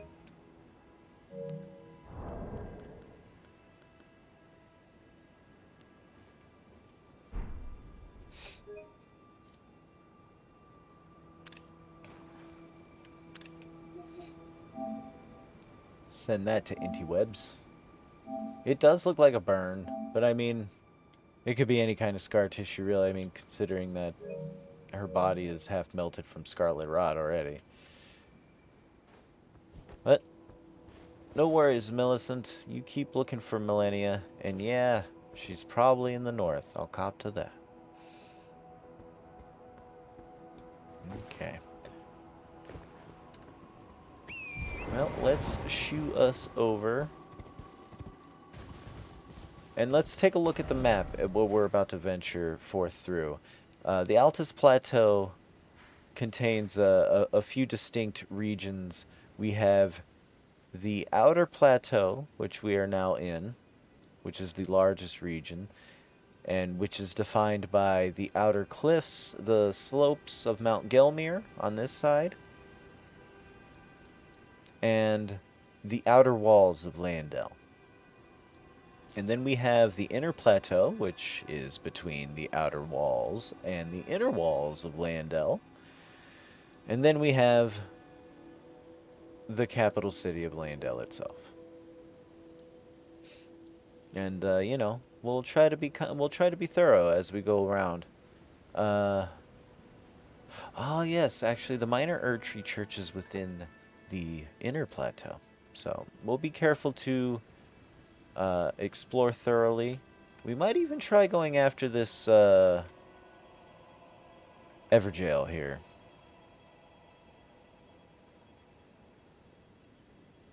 If you look in the bight just south of the plateau, you see a little island on the map that doesn't exist. You mean this? Is this what you mean?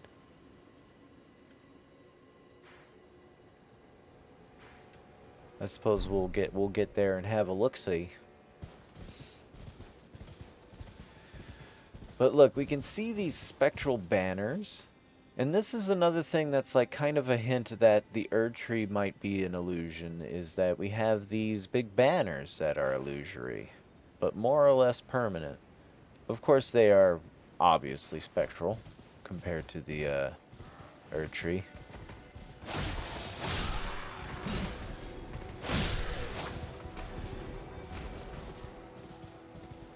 And here we have leftover battlements from a defensive position. Defending those, perhaps ascending the plateau through the ruins that we saw up in here. This stuff.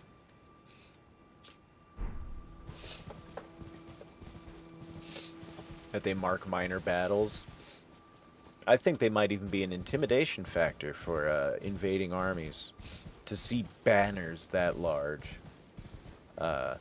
might make the enemy forces seem bigger than what they are. Alright, this swamp leads to the so-called Seething River, which is the slopes of Mount Gelmir. We'll avoid this area for now. Although, interesting to note, we have the Shaded Castle here, which is an area significant to Melania. We've already been there. We've checked out some stuff. We found, I believe, talisman there? Yeah, the prosthesis wear heirloom, I believe. And clearly the residents of that hold down there admired Melania greatly, to the point of welcoming the Scarlet Rot and the Poison Swamp into and around the environs of the castle. Yeah, currently ruled by Elimer of the Briar, who we managed to defeat.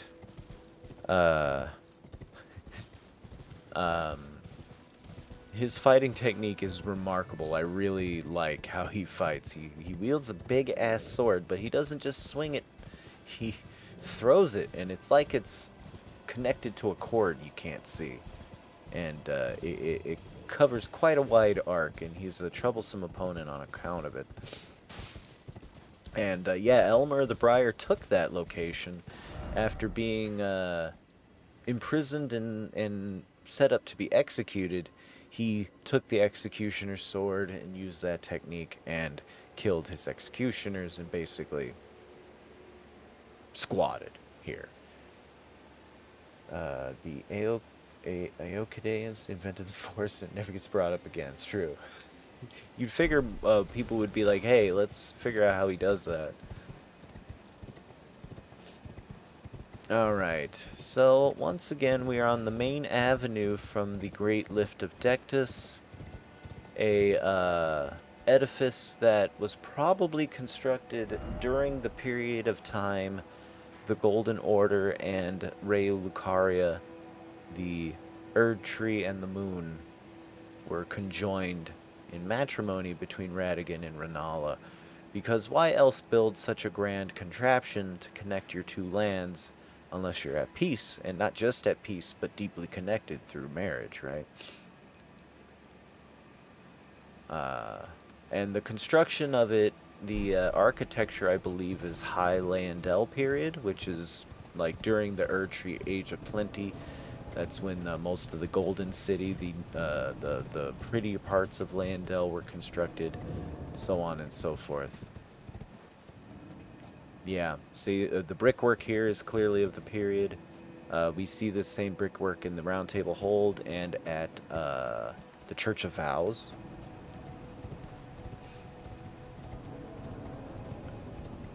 When these golems were put here, I have no idea.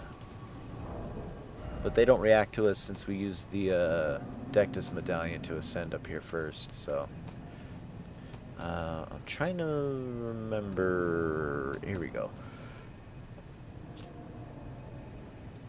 Crystal darts. Long ago it is said that a golem crafter employed a similar crystal tool.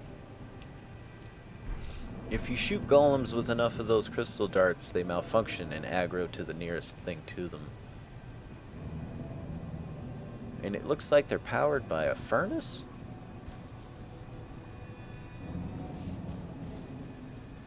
You can see these golems marching during battles of the Shattering.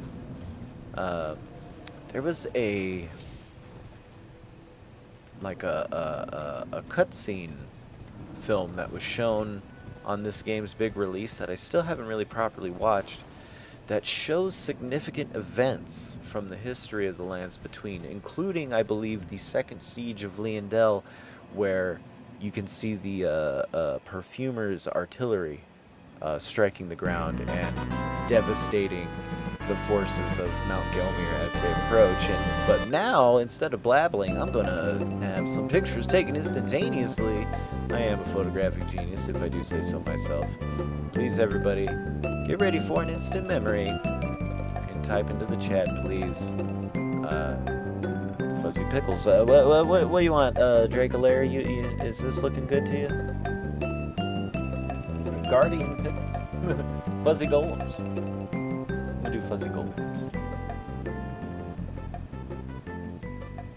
Alright, everybody, it's the Screen Grab Redemption. If you want in on it, now's the time to type something. And it goes on the Discord. Going once. Twice. 3 times a goal. Alright. Any stragglers get in on there, I can still catch them while I do the editing here.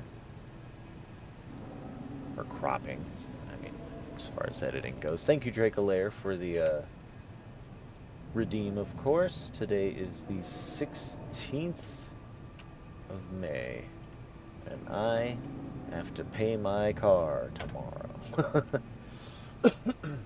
Oops, should have cropped it first.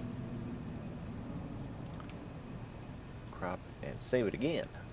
Wow, what a great photograph. I'm sure it'll always bring back the fondest of memories. Thank you, Dracolara, of course.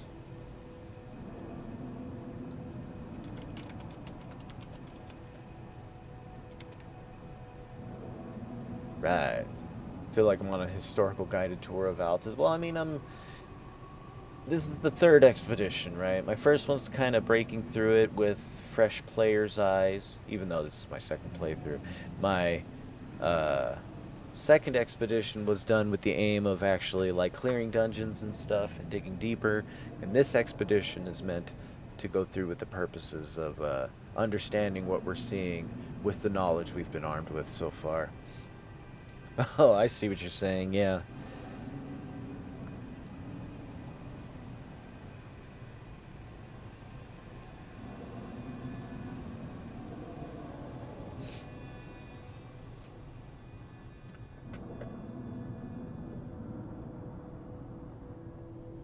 But yeah, let's look at these figures on top of the lift.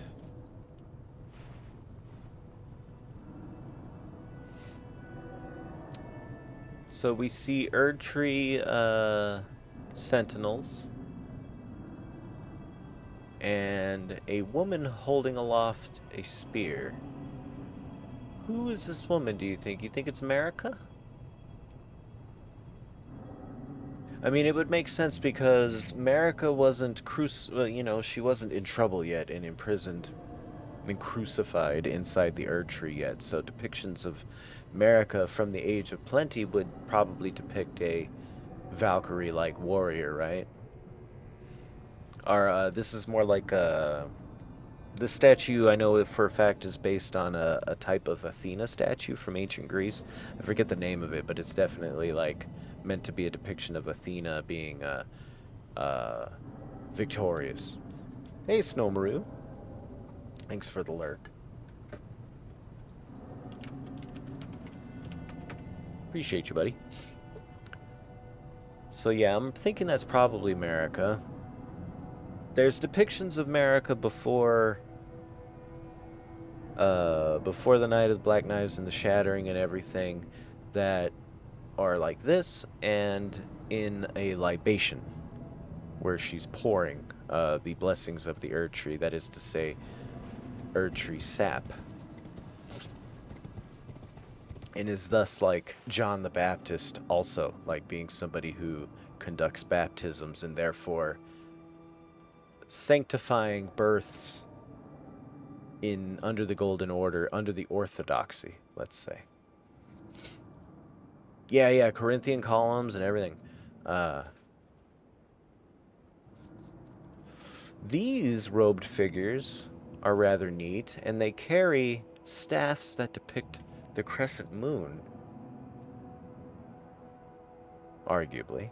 May these be Liurnian scholars? Rhealucarians? Without their glintstone crowns, perhaps? Ooh, quite, because look, let's see. Check it out. Facing toward the Altus Plateau, we see Erdtree Guardians. We see the Erdtree, again, this, the shields here date this too. This depiction of the Erdtree is definitely from the Age of Plenty, where the canopy and the roots are almost equally emphasized. And the knights in question appear to probably even be the dragon knight type. Nah, they're just Erdtree sentinels, but these are the kind you would see mounted. In fact, we could probably go see a couple of those further in. But yeah, so looking at the Altus Plateau, we see these gentlemen, right? Looking at Liurnia, we see these. And I believe that is, they are representing guardians of each territory, yeah? Hey, what's up, Glitzy? That they were just as hoplites for a minute there. How's things, Glitz? Thank you for the stretch and the hydrate. I will oblige you, because I'm planning on taking another short break after concluding our examination of the Great Lift of Dectus, or at least the upper portion. Man, I'm curious about the lower portion now. But I want to note these vines, this ivy that we see. It's very pretty. Some of the leaves are red. In fact, it reminds me a little bit of Arteria leaves.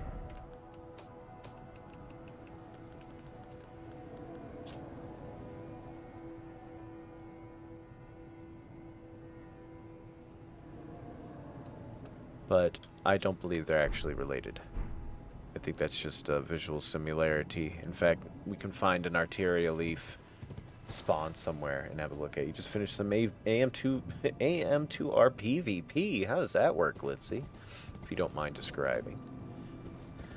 But yeah, these vine, the ivy, we don't only see here. We see the same type of ivy crawling around minor Erd trees. And I believe we see the same type of ivy in Scarlet Rot areas, even.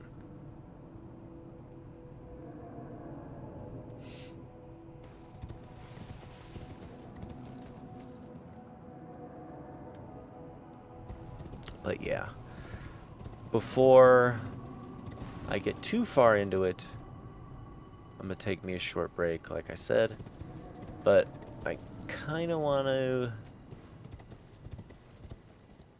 point out that it's possible this lift system predates most of this stuff. It's possible this lift system was built during the Eternal Empire, and the reason I say that is because of this road.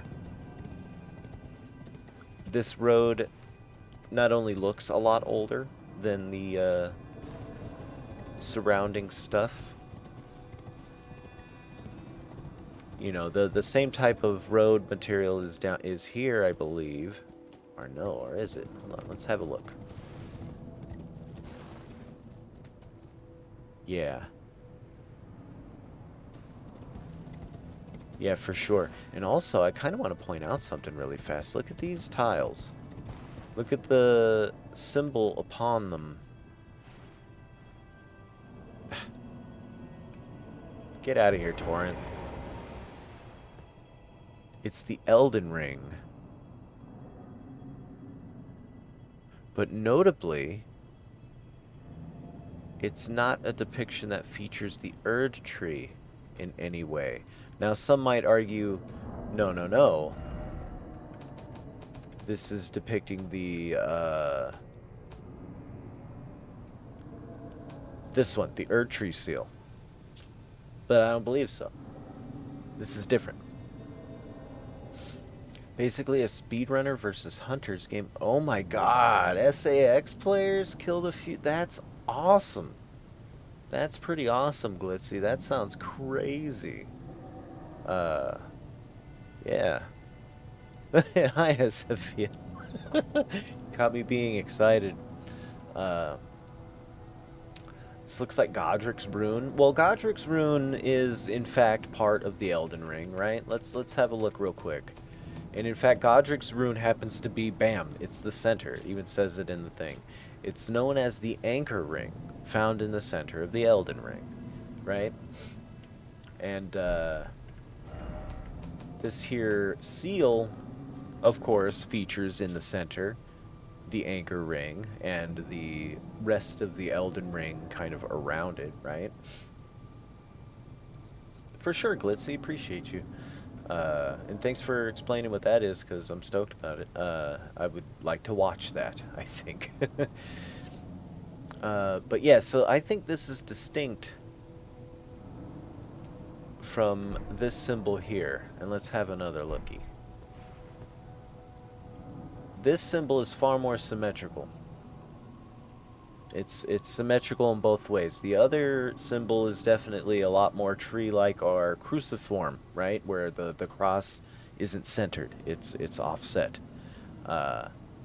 Also, none of these, let's say, compass directions from the anchor ring are distinct from one another. They're all identical. And also, I want to point out that what happened to the light? Sun just set on us, I guess, like a flash. I also want to point out that this appears to have less rings in the center Elden Ring than what we're looking at down here. So let's count.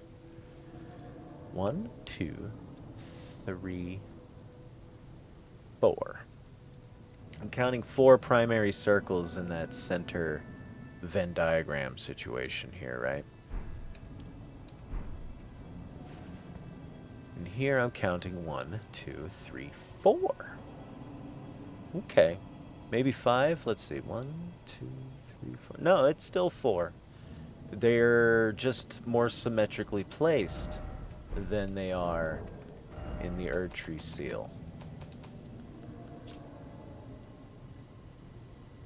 Yeah, far more symmetrically placed. You get 2 of the rings kind of north of center instead of one being north of center and one being south of center. But yeah, distinct symbols. So this might be a depiction of the Elden Ring during the time of the Eternal Empire. The so-called Saint and Great Tree stratum. I'm willing to entertain that idea. But okay, chew on that for a little bit. I am going to take me a little quick break. Have a sit down there, Morticia. And yeah, thanks for joining me and listening to me babble about this stuff.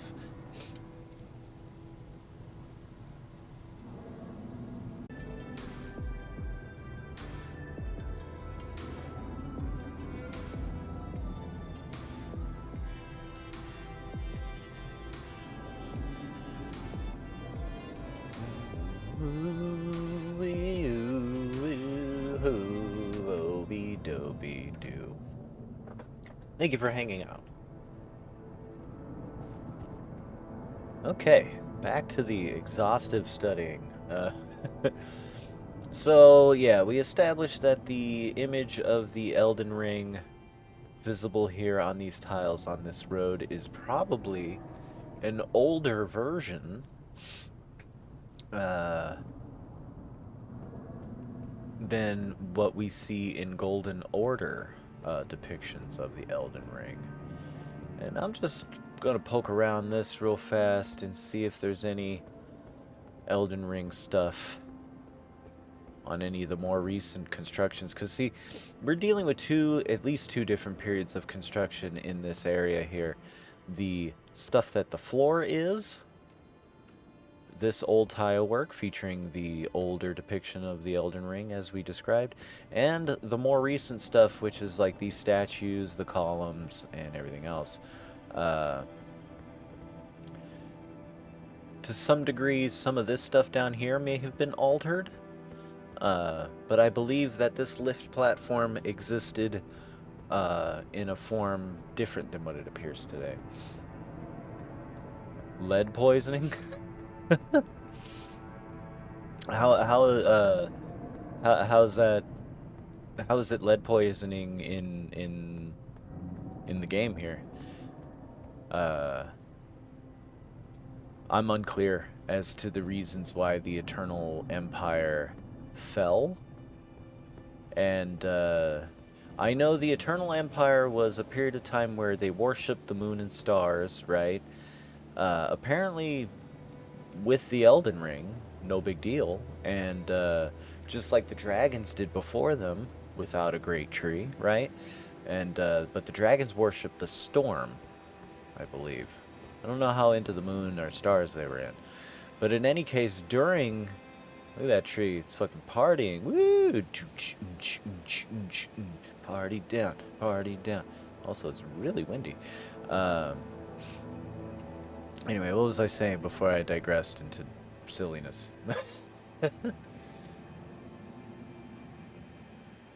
Oh, it was a joke. I'm sorry. You'll have to forgive me. I'm highly literal minded. Uh, and when I'm in lore mode here, all bits of information get considered. I was like, for real? Because one of the, there is a bit of information that made me think, wow, is that a true thing? Because the windows of the buildings of the Eternal Empire and in Leyendell are like lead windows. So I was like, maybe he's talking about that. But yeah. Shit. What was I talking about, though, before we digressed? Okay, right. That there wasn't an Erd tree. That not the Golden Order, but that the Greater Will, as manifested by the Elden Ring, has persisted throughout the existence of history. Right? And, this depiction, this round depiction of the Elden Ring might even be related to the moon.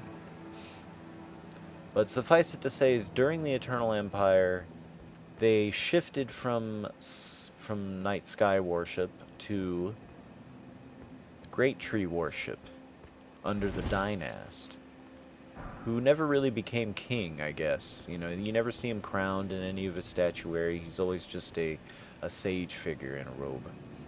Slipped on a banana peel. So, we're entering Leyendell, or the Altus Plateau from the Great Lift of Dectus, and here we see more recent pedestal and statue than the road it's sitting upon. And here in the bottom we see the Erd tree as depicted during the Age of Plenty. Big emphasis on an active canopy and the roots. And this statue is what the Tarnished Archaeologist refers to as the Crucible Gardener statues. Here we see the Crucible depicted here, which is none other than the stump of the previous great tree that has begun to sprout new shoots, as stumps will do. It's called topping. You top a stump you top a tree when the body of the tree, starts showing certain health signs. I'm no arborist, so I don't know specifically why you would. Suffice it to say, arborists will chop a tree down to the stump and allow the tree to regenerate sprouts from this stump.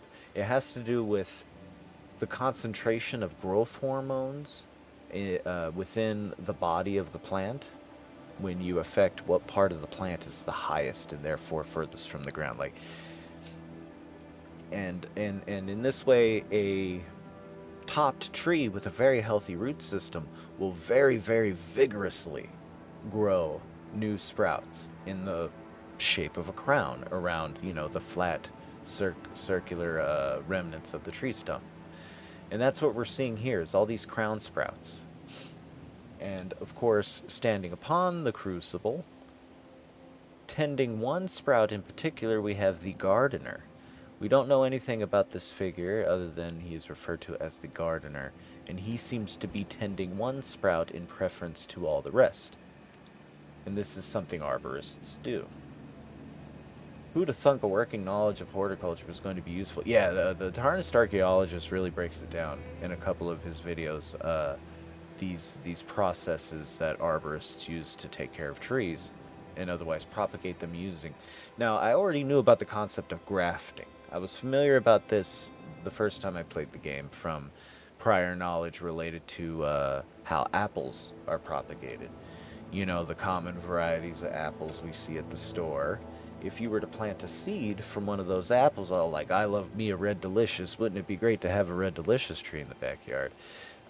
You go plant that seed, and I mean, suppose it didn't take 20 years to get to get a mature apple tree. In any case, the tree you get when it eventually produces fruit has an almost 0% chance of producing a tree that will produce a Red Delicious apple. The seeds of apples, part of how their reproductive process works, the seeds fully reshuffle the information that leads to whatever type of fruit is produced. It'll be an apple, sure, but it won't have the qualities of a Red Delicious, or it might only have a couple of them. So how then do we get grocery stores full of consistent varieties of apples? Well, the trick is once you get a tree that has an apple you like, you take... Oh, hey, what's up, Badu? Thank you for the raid. I don't know why the alert isn't going off or why I don't hear it, but I see it in chat. I thank you so much for the raid. I'll do you the big shouty. I was just explaining apple tree grafting. So you get your apple tree that gives you a variety you like, say Red Delicious, and you can't take Red Delicious apple seeds and get more Red Delicious trees. It just doesn't work that way. You'll get random apple trees. And so you take a branch from your Red Delicious tree and you graft it to the root system of an existing apple tree or some other tree. I think apple tree root stock can be a variety of things, but in this way you get the tree you want out of the stump you want. And we may be seeing this type of grafting here on the Crucible. Yes, indeedy. Thank you so much for the raid, and thank you so much for the resub, Bidoof. Where are all my alerts? Holy smokies.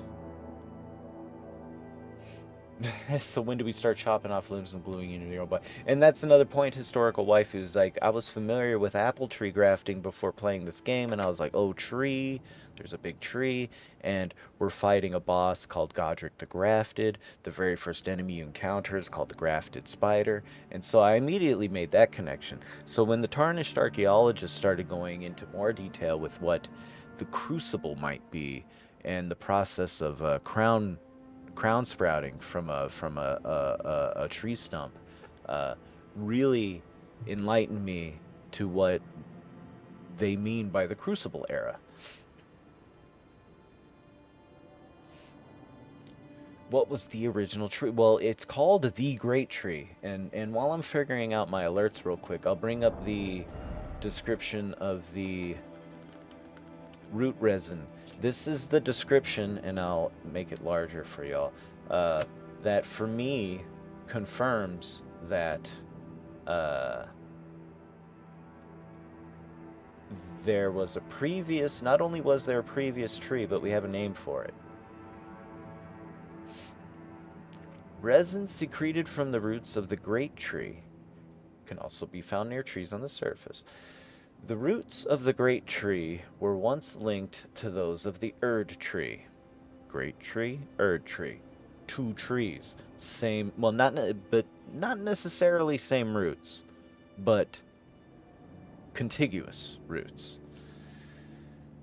And it is for this reason that catacombs are built around great tree roots. Now, this makes me think that when we go down into a root catacombs and we see the bodies being taken up by the roots in there, that these are great tree roots. But we also know that this is called Erd tree root burial.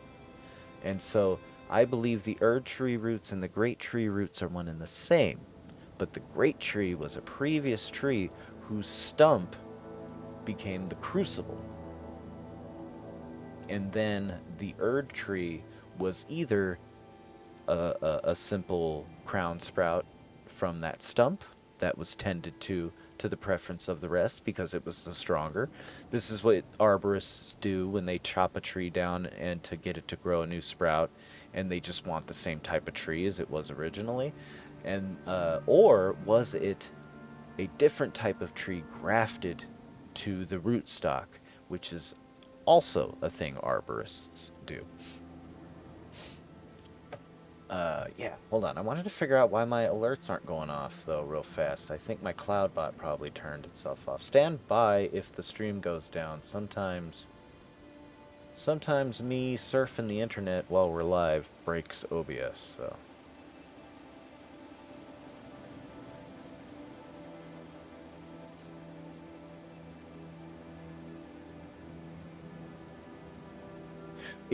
Right. There could have been any number of previous trees. It's perhaps even a thing that there was just always some big giant tree there, but it wasn't always worshipped, and it wasn't always imbued with the power of the Elden Ring, you know. That was something that the Dynast brought into it during the Eternal Empire, which I believe comes after Farum Azula and all that stuff. Alert box. Cloudbot, are you on? Cloudbot. Yeah, you are on. Hold on, I'm gonna test an alert real fast.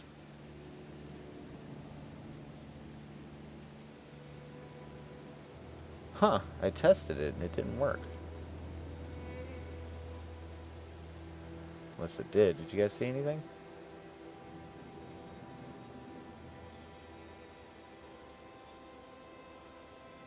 Hey, thanks for coming through, Hefe Correcto. You have a good rest. No, everything's lit up. It should be working. Huh. What in the hay?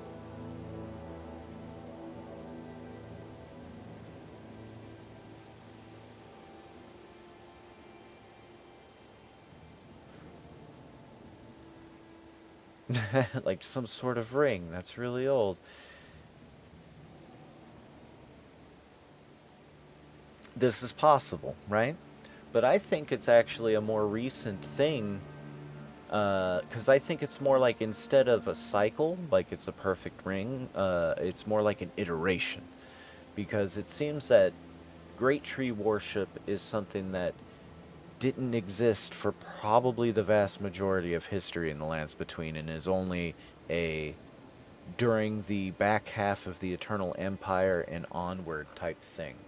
And even though it's basically Farum Azula, Eternal Empire, and then Golden Order, you know, those first two pieces are like most of the time period. If we're talking like quantitatively, probably, anyway.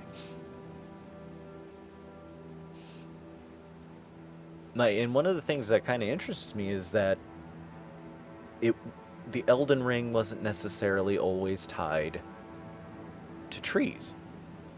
We know this because the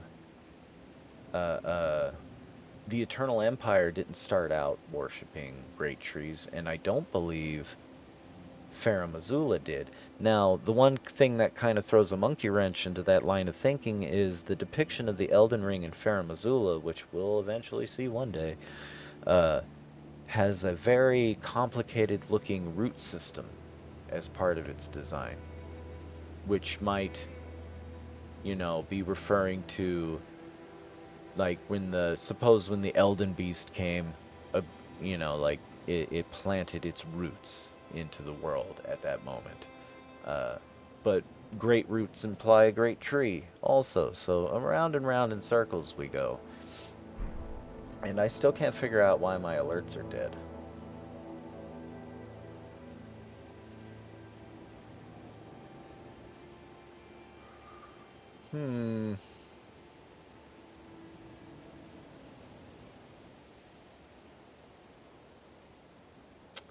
Weird, weird, weird. Oh well, we'll address that later. But Raiders, if you got a raid and run, I can dig it. I'm going to be blathering about stuff like this incessantly for probably another hour or so. Excuse me. Now, once again, well, let me fix my El Gato.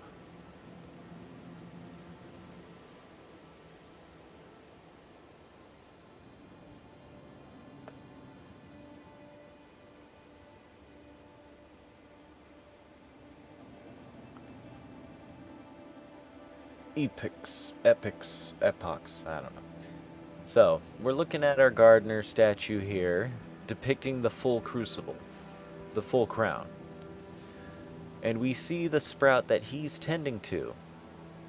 I think this sprout has a certain appearance that people who are familiar with, like, a little bit of Chinese and Japanese mythology, or even just players of Sekiro Shadows Die Twice, might recognize, is the branching pattern of the sprout he's tending to. Looks a little bit like that sacred sword, right? With the 7 blades, I think it is, that kind of come out at angles from a main blade. I might just be reading too much into that, but it might be evocative. But yeah, we see these statues lining the avenue approaching Leyendell. Now, why would this road be here going to Leyendell if it's Eternal Empire, not later? Well, then that just indicates that the location of Leyendell is, in fact, dates back to the Eternal Empire, which is confirmed by this great empty section here having sunk below ground and is now currently known as the Nameless Eternal City, but we can think of it as the Eternal City of Leyendell.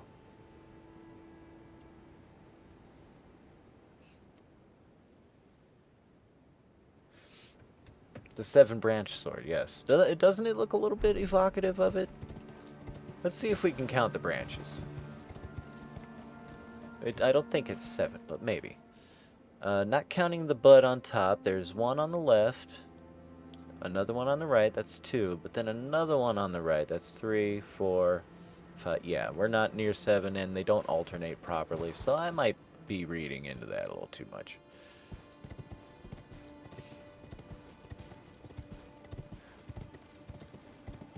But yeah, I also seen where somebody, I think on Reddit, I forget their name, mapped out the roads of the Eternal Empire. Oh my god, that was loud. Well, that works, but the the Cloudbot doesn't. Mapped out the main avenues, and in fact, the roads network all the way to Nokron and back.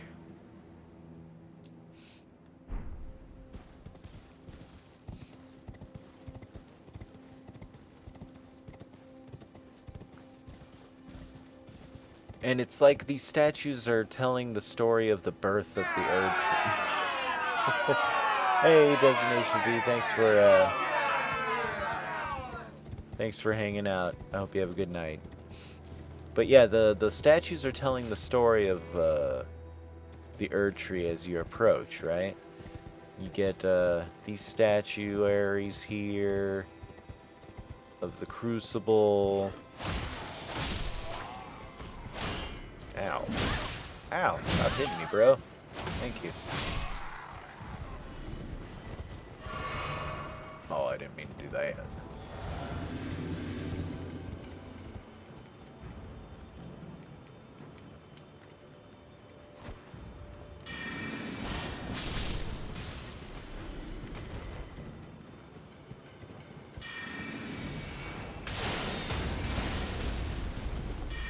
Sorry, horse.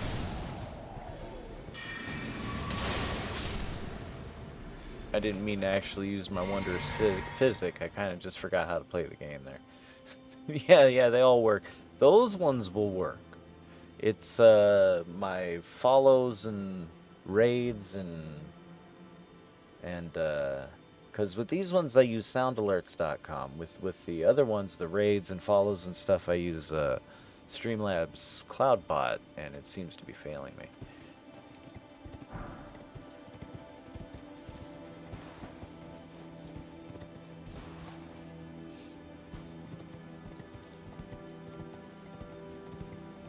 Alright.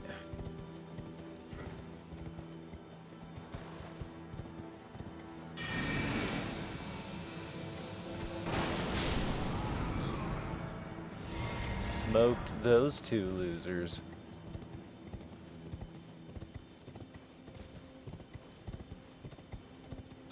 Hold on, there's an archer up here who's gonna make life a little bit silly if we don't deal with him.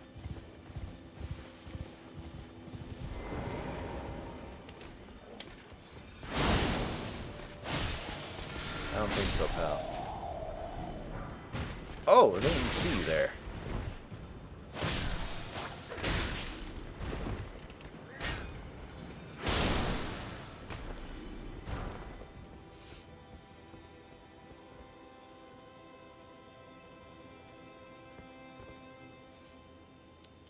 Just trying to observe what this platform is. Or what its point is, even besides just like being kind of a lookout post. I mean, there was an archer upon it. I love Hyma's cannon. I've been relying on it this whole playthrough.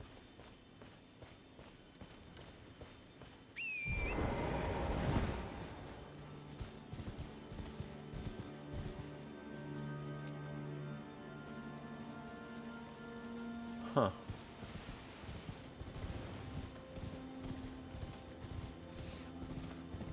Oh well. Yet closer to the gates of outer. Oh shit! What the? Oh fuck! I forgot there's freaking ballistas here. Oh god! All right, you jerks. They killed the hell out of Torrent.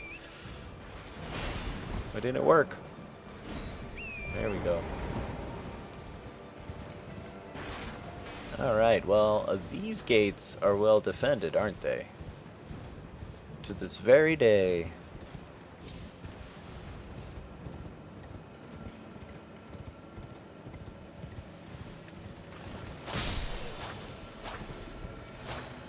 You're a great warrior.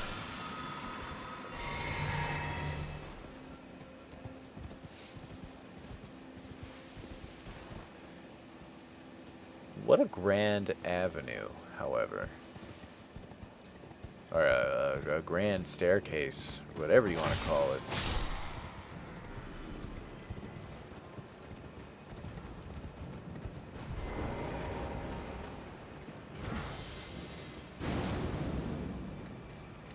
Oh.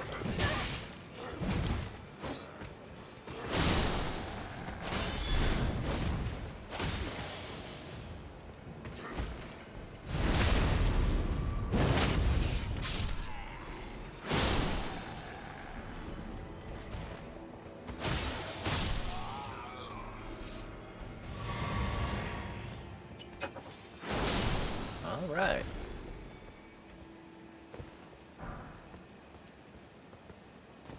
But wowie zowie, right? Like, this would just, like, strike awe into you. But let's also observe that according to, you know, the running theory from before, that this avenue pre-exists Lyondell and some of the more grander architecture around it. Perhaps a far more utilitarian avenue. Originally here, right? With all these added on flourishes from the Golden Order during the Age of Plenty. Oh shit, we're about to be murked. Let's get out of here. I saw those archers.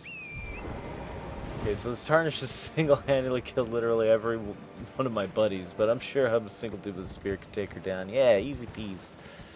Easy peas. That one had the spirit. Man, these guys are smarter than I give them credit for.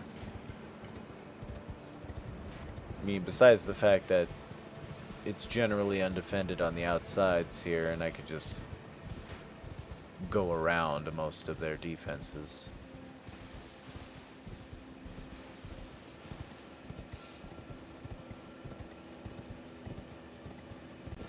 Ironically, also a weapon from the age of the Roman Empire. Oh, the ballista? Yeah.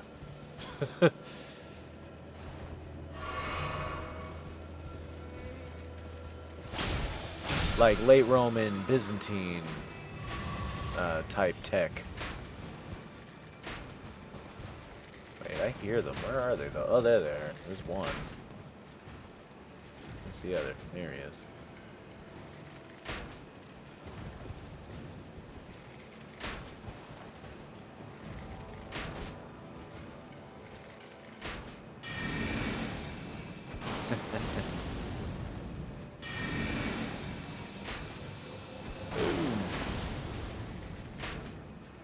Oh, I'm out of juice.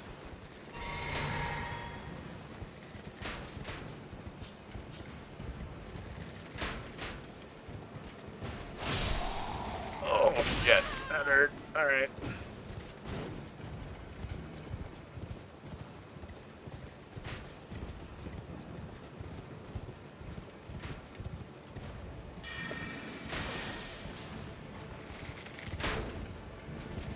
Yeah? It's pretty late, baby.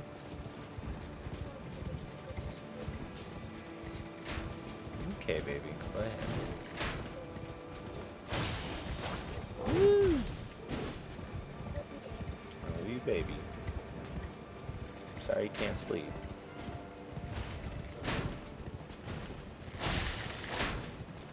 Ow.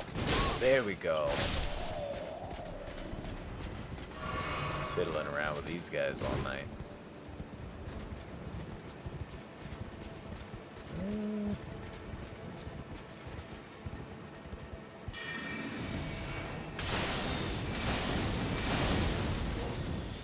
Wow.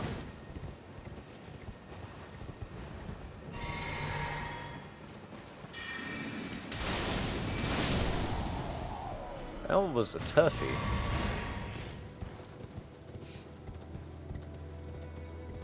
Okay. Proceeding yet higher up the avenue. Like, this is rough going. You know, this is very well defended. Oh, so it's had quite the service history indeed. That's crazy, right? Oh, also, here they come. We got some actual tree sentinels still stationed here. Tell you what, Hank and Larry, let's have a go. Let's have a go.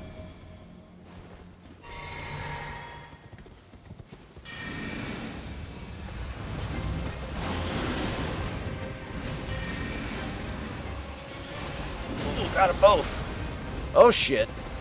Oh. Hank, Larry, back me up. Hank.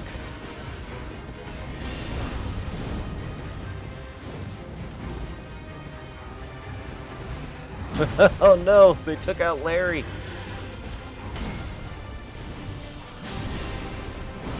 Oh shit, not juice. Larry, get up. Oh, they killed him. You jerks.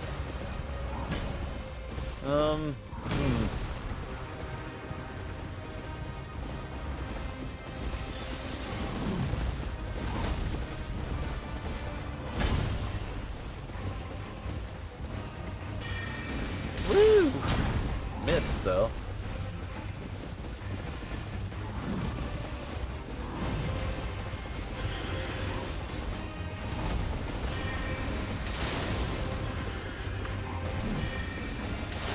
Woohoo! Oh shit! Oh boy. Whoa.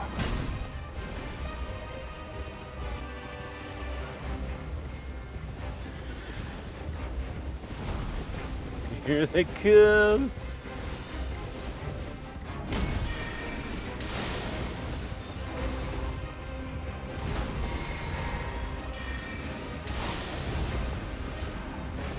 Oh shit. Oh.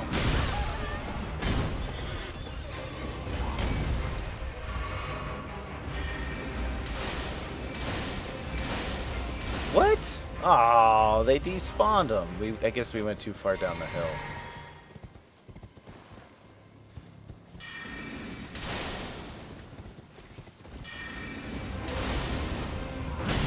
Owie.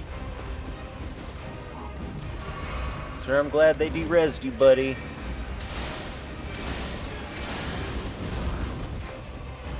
All that wasted magic.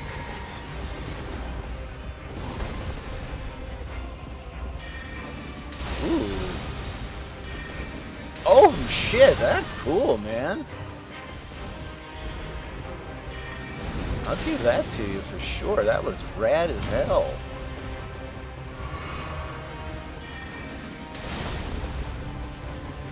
I just want to score like one more hit. Oh, great. Here comes the other one.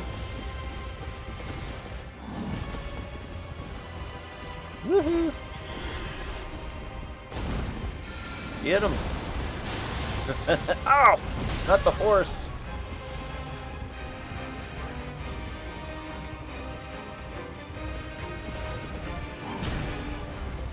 Oh, shit!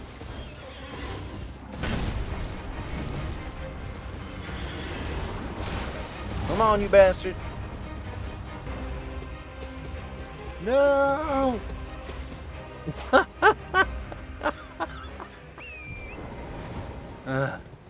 Where'd he go? Well, that's not fair.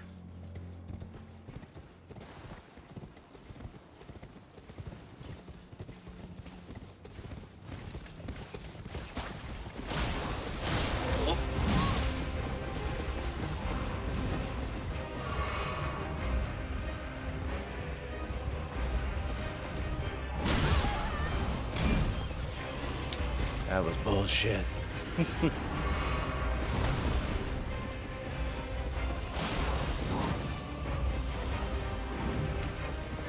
Gotcha, sucker.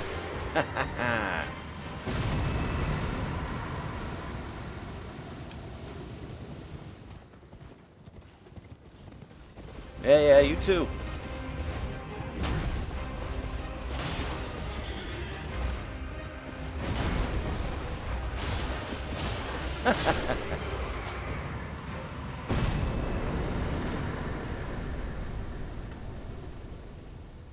Well, there we go. An Erd Tree Great Shield and a Hero's Rune. He was clearly the most important of the two.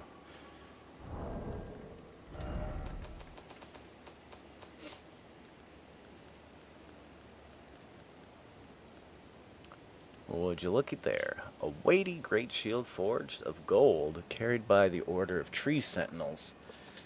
Heavily equipped knights, blessed by an old incantation of protection, the living rampart of the Erd Tree, the Tree Sentinels are the standard to which all defenders of the Erd Tree aspire. Golden Retaliation. We saw this in action. Even took some damage from it. Shielded up mystically and just reflected my magic back at me.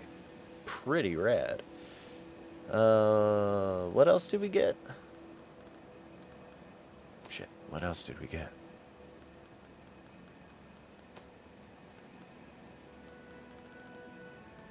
I don't remember.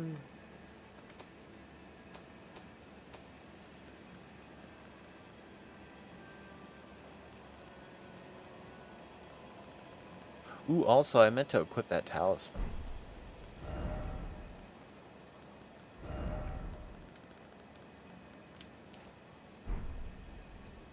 Oh, I didn't even defense up. Huh. To counter-reflect your own incantations? That's crazy. But yeah, what else did I pick up? It was a shield and what else? I can't recall. Shit. Damn my goldfish brain.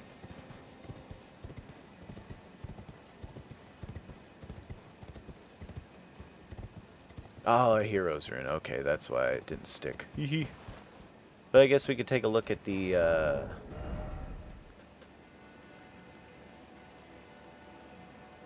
at the description. There were once heroes who walked the battlefields, abundantly blessed by the Erd Tree itself, who upon earning their honor simply died. This is also the rank at which they transition from looking like that to looking like that. With the pupil apparition. Okay.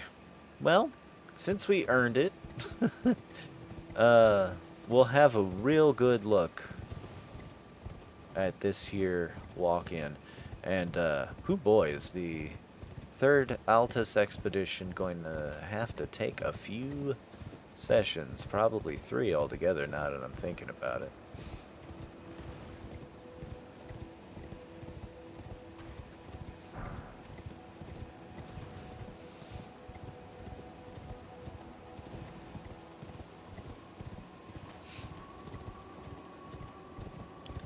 But right, the Altus Plateau definitely guards its secrets.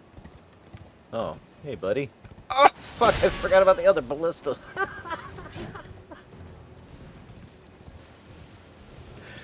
Ah, lordy, lordy. Let's go handle it.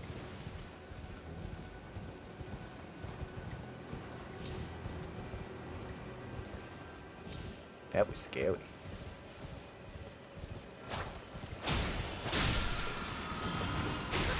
How dare you? Ah, god damn it. Ugh.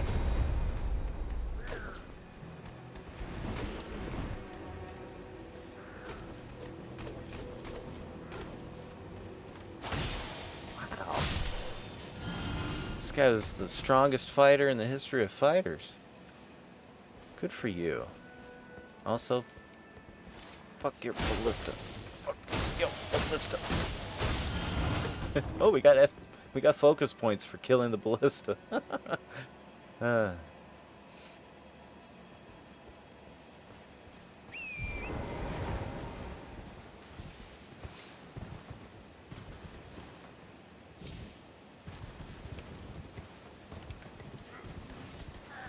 Damn it, I thought I had the attack out already. Playing with fire. Fuck those guys. Alright. Before I screw up and die, let's proceed into the outer walls of Landel as if we were welcome. So, an incredibly long avenue with the elevating us, right? Make no mistake, we are elevating ourselves. Like, this is like, is it not only the like entrance to a palace, right? But you know, this is far grander than a palace. Our entire domain is as if it is, wow, English, a palace. Wow.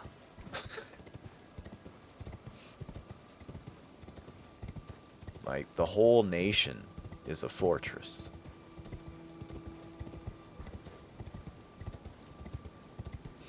I think we just beat those dudes. I think that, like, are these the statues of the 2 dudes I just defeated? These so-called tree sentinels?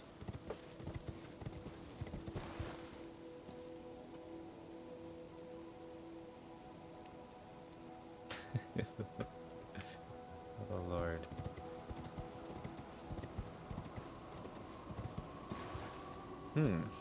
What are these depictions on the gate grates? Or gate grates?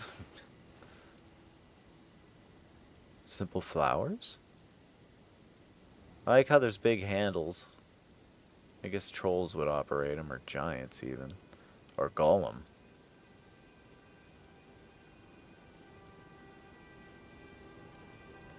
You'd think something far more grand than what appears to be simple flowers would be adorning this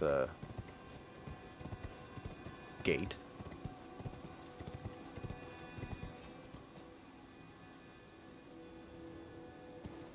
Can't even see the top, but here we can see a depiction of the Erd tree once again in its Age of Plenty mode. Perfect.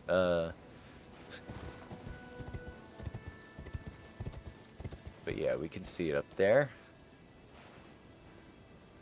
Just barely.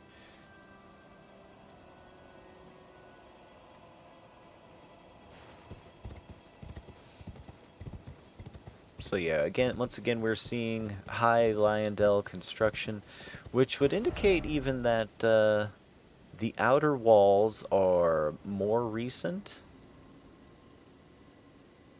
you know, than perhaps the city itself or the Eternal Empire.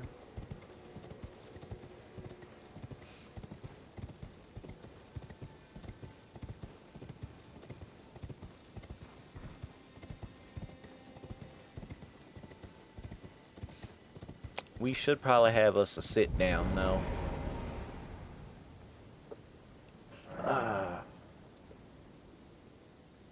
Maybe they're shoots from the Erd tree?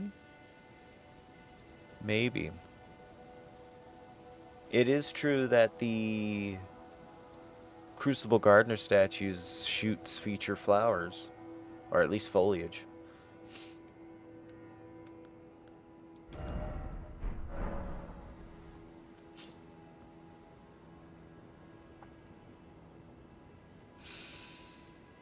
Now, something that trips me out just a little bit. And let's think about this a second. This appears to be a minor Erd tree sprout, as we previously discussed. And when you first get here, I believe there are 2 golden seeds to pick up, indicating at least 3 landed on this spot, 1 sprouting. That being said, that little clearing in the center there, that patch of soil, was established when the walkway was built, which we have so far hypothesized, or theorized, I guess, predates the Erd tree. So is it just dumb luck that a golden tree seed landed here and sprouted?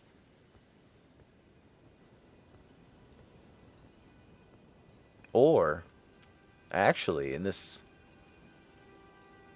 might make more sense here. Check it out. This is the old road material. Broken, chipped, aged, faded. And this is more recent building material. High Lyondell stuff, probably. This stuff here, this like sand dollar looking like situation, might have already been here, and then they took out the center. Because we've seen this pattern before, but it usually has a big center floret, right?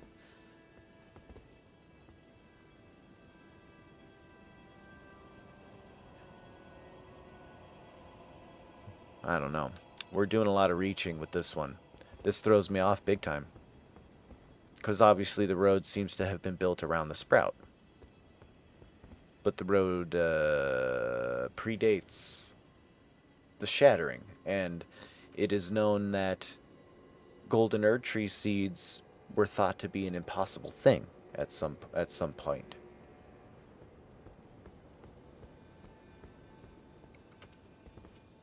Well, it's hard to say, because I'm saying that this avenue itself is older than the Golden Order, and yet there's a lovely little patch here for a minor Erd tree as if it were built to accommodate it the whole time. And so this could be explained by higher Lyondell using Eternal Empire age stuff and rebuilding part of their avenue to accommodate this sprout after the shattering. But that to me seems like an awful lot.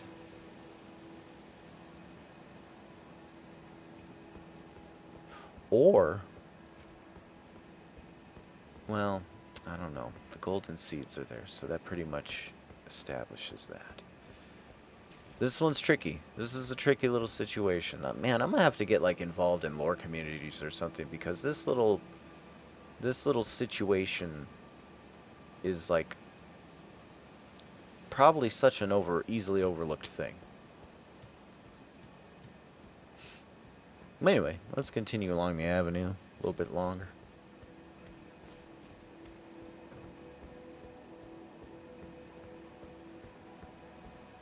I guess we can get Torrent involved. So once again, tree sentinels on horseback, flanking the avenue.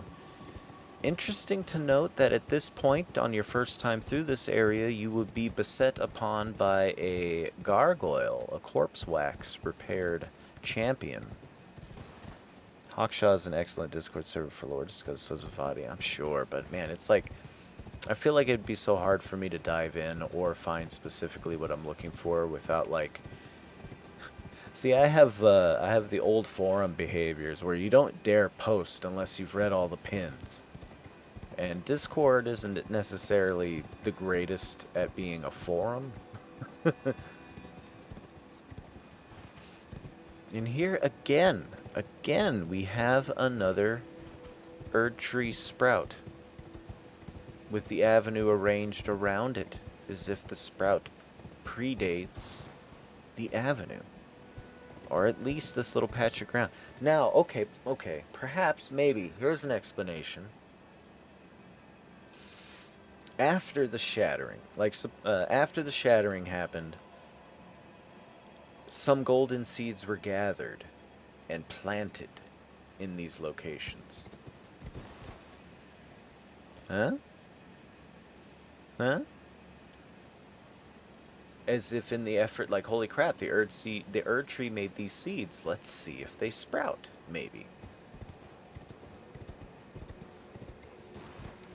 Well, I mean, yeah, I mean, suppose then you could graft one of these to the stump. And now let's recall also, let's not forget, this Erd tree here is an illusion. And that it is actually obscuring a stump.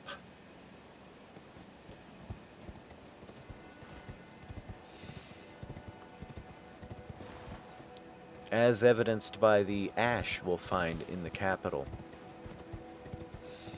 Okay, well, since we're on the topic of minor Erd trees, and whether or not there was an attempt to cultivate the golden seeds that came forth from the tower, or from the Erd tree during the shattering. But one last investigation. So the avenue turns and approaches the outer walls of Landel. Or the inner walls, rather. Hey, thanks, Historical Waifu. Thanks for hanging out. I'm about to call it pretty soon anyway. I'm definitely not going to venture into the city beyond this point. But the gates are slammed shut.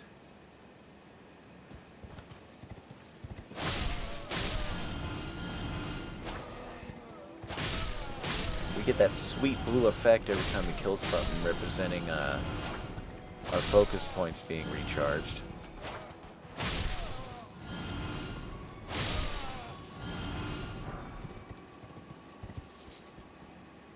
But yeah, we're looking at...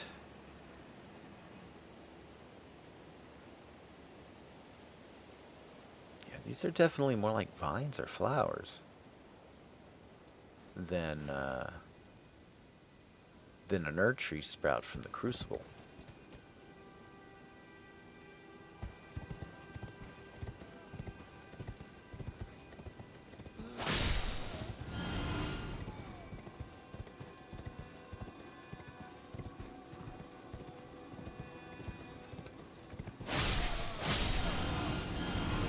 And yeah, no guard here whatsoever. Why would you guard it? It leads nowhere. But this also indicates that the outer, or that this set of walls here, the inner wall of Landel, pre-existed, or was contemporaneous with the Eternal City portion that was above ground. Such as to say that during the shattering, if you were to bust your way into this gate early in the shattering, you would have found a city here and been able to roll all the way up to Marika's bedchamber. If they weren't thwarted by the artillery strikes of the perfumers, which is what these big spikes in the ground are. Now, when I first saw these, they immediately struck me as artillery of some variety. I have no idea how these were launched, though. For instance, there's no humongous... Thanks for the applause. For instance, there are no humongous catapults that I've been able to see inside Landel. But you can see all these pretty flowers in the craters from the artillery strikes and all around the battlefield. These are flowers that no doubt sprouted from seeds that were in the oils contained in these decanters here that gassed the approaching army as it attempted to lay siege on the walls of Landel here, having breached the outer walls. Now, real quick, I kind of want to look at the outer walls where they breached, because it looks as if, yes, the doors are completely absent. Unlike the other side down here, where they were guarded by the tree sentinels and the gates are present, just ajar. Here the gates appear missing altogether.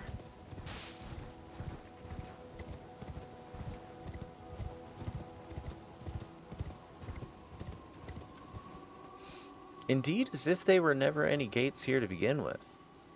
Come to think about it. It doesn't look like there's any frame for a gate. So, there's your... why have walls if you're gonna have just a big ass breach?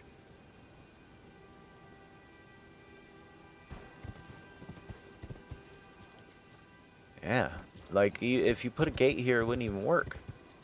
It would be running into shit trying to open and close.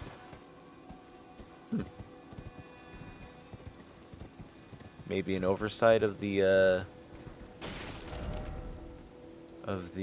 developers, or there just simply was no gate there.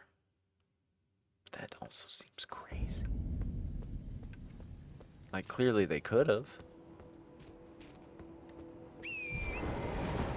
Yay! Aw. She's talking about me. So yeah, there is definitely a door frame sort of situation on this gate that is just simply not present over here. That strikes me as silly. Oh no! I hope you can sort it.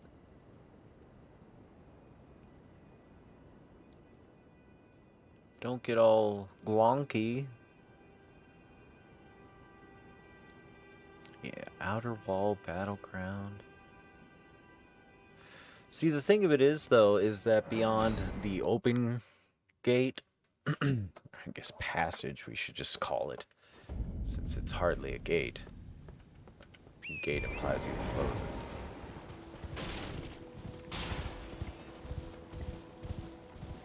We do have defenses, and they are Lyondell defenses, as evidenced by the banners.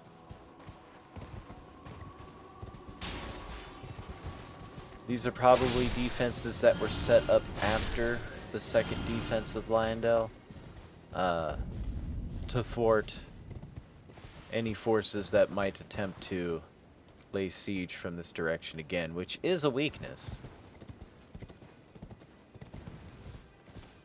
So it seems that they at least acknowledge that weakness.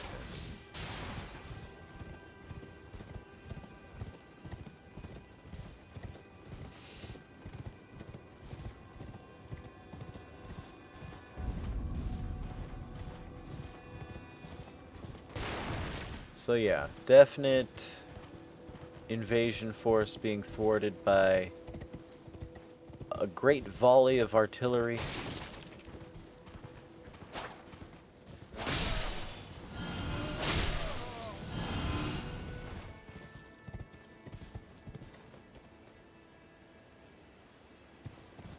Clearly perfumer technology, but what's less clear is how it was launched.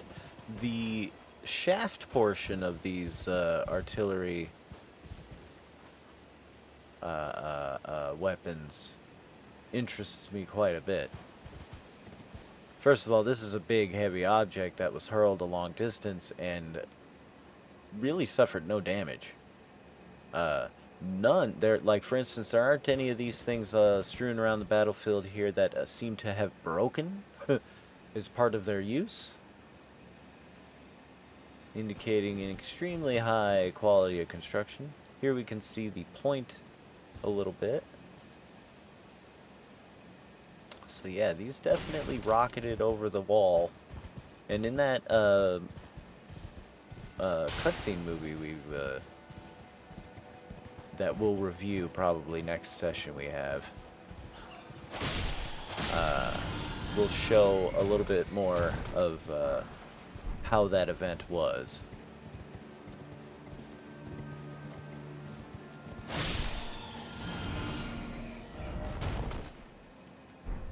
But yeah, once again, main gates.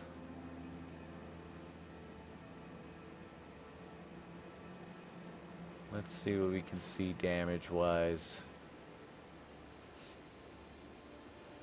Looks like some of the columns got knocked out there. There's definitely some damage here, although this might not be from that. I believe this is from a previous event when Grandsax the dragon attacked Landel. The only time the walls of Landel were breached. The inner walls, anyway. There's a troll right here. Tell you what, we'll take him down and we'll call it a stream.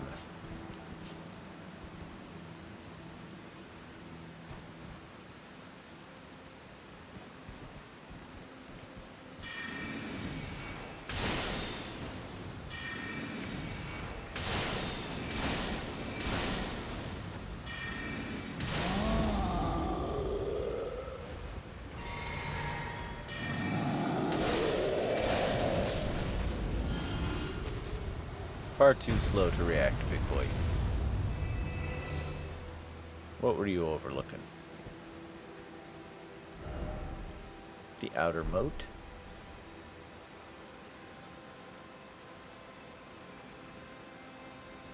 This position is curious, because there's nothing down there.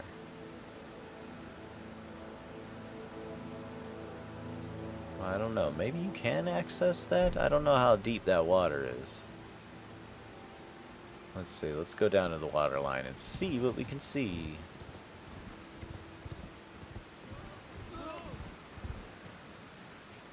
No!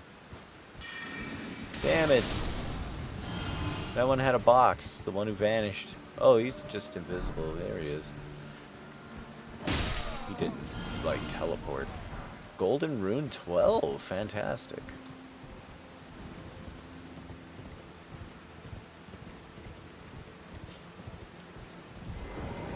Yeah, that's drowning if we jump in there. Okie dokie.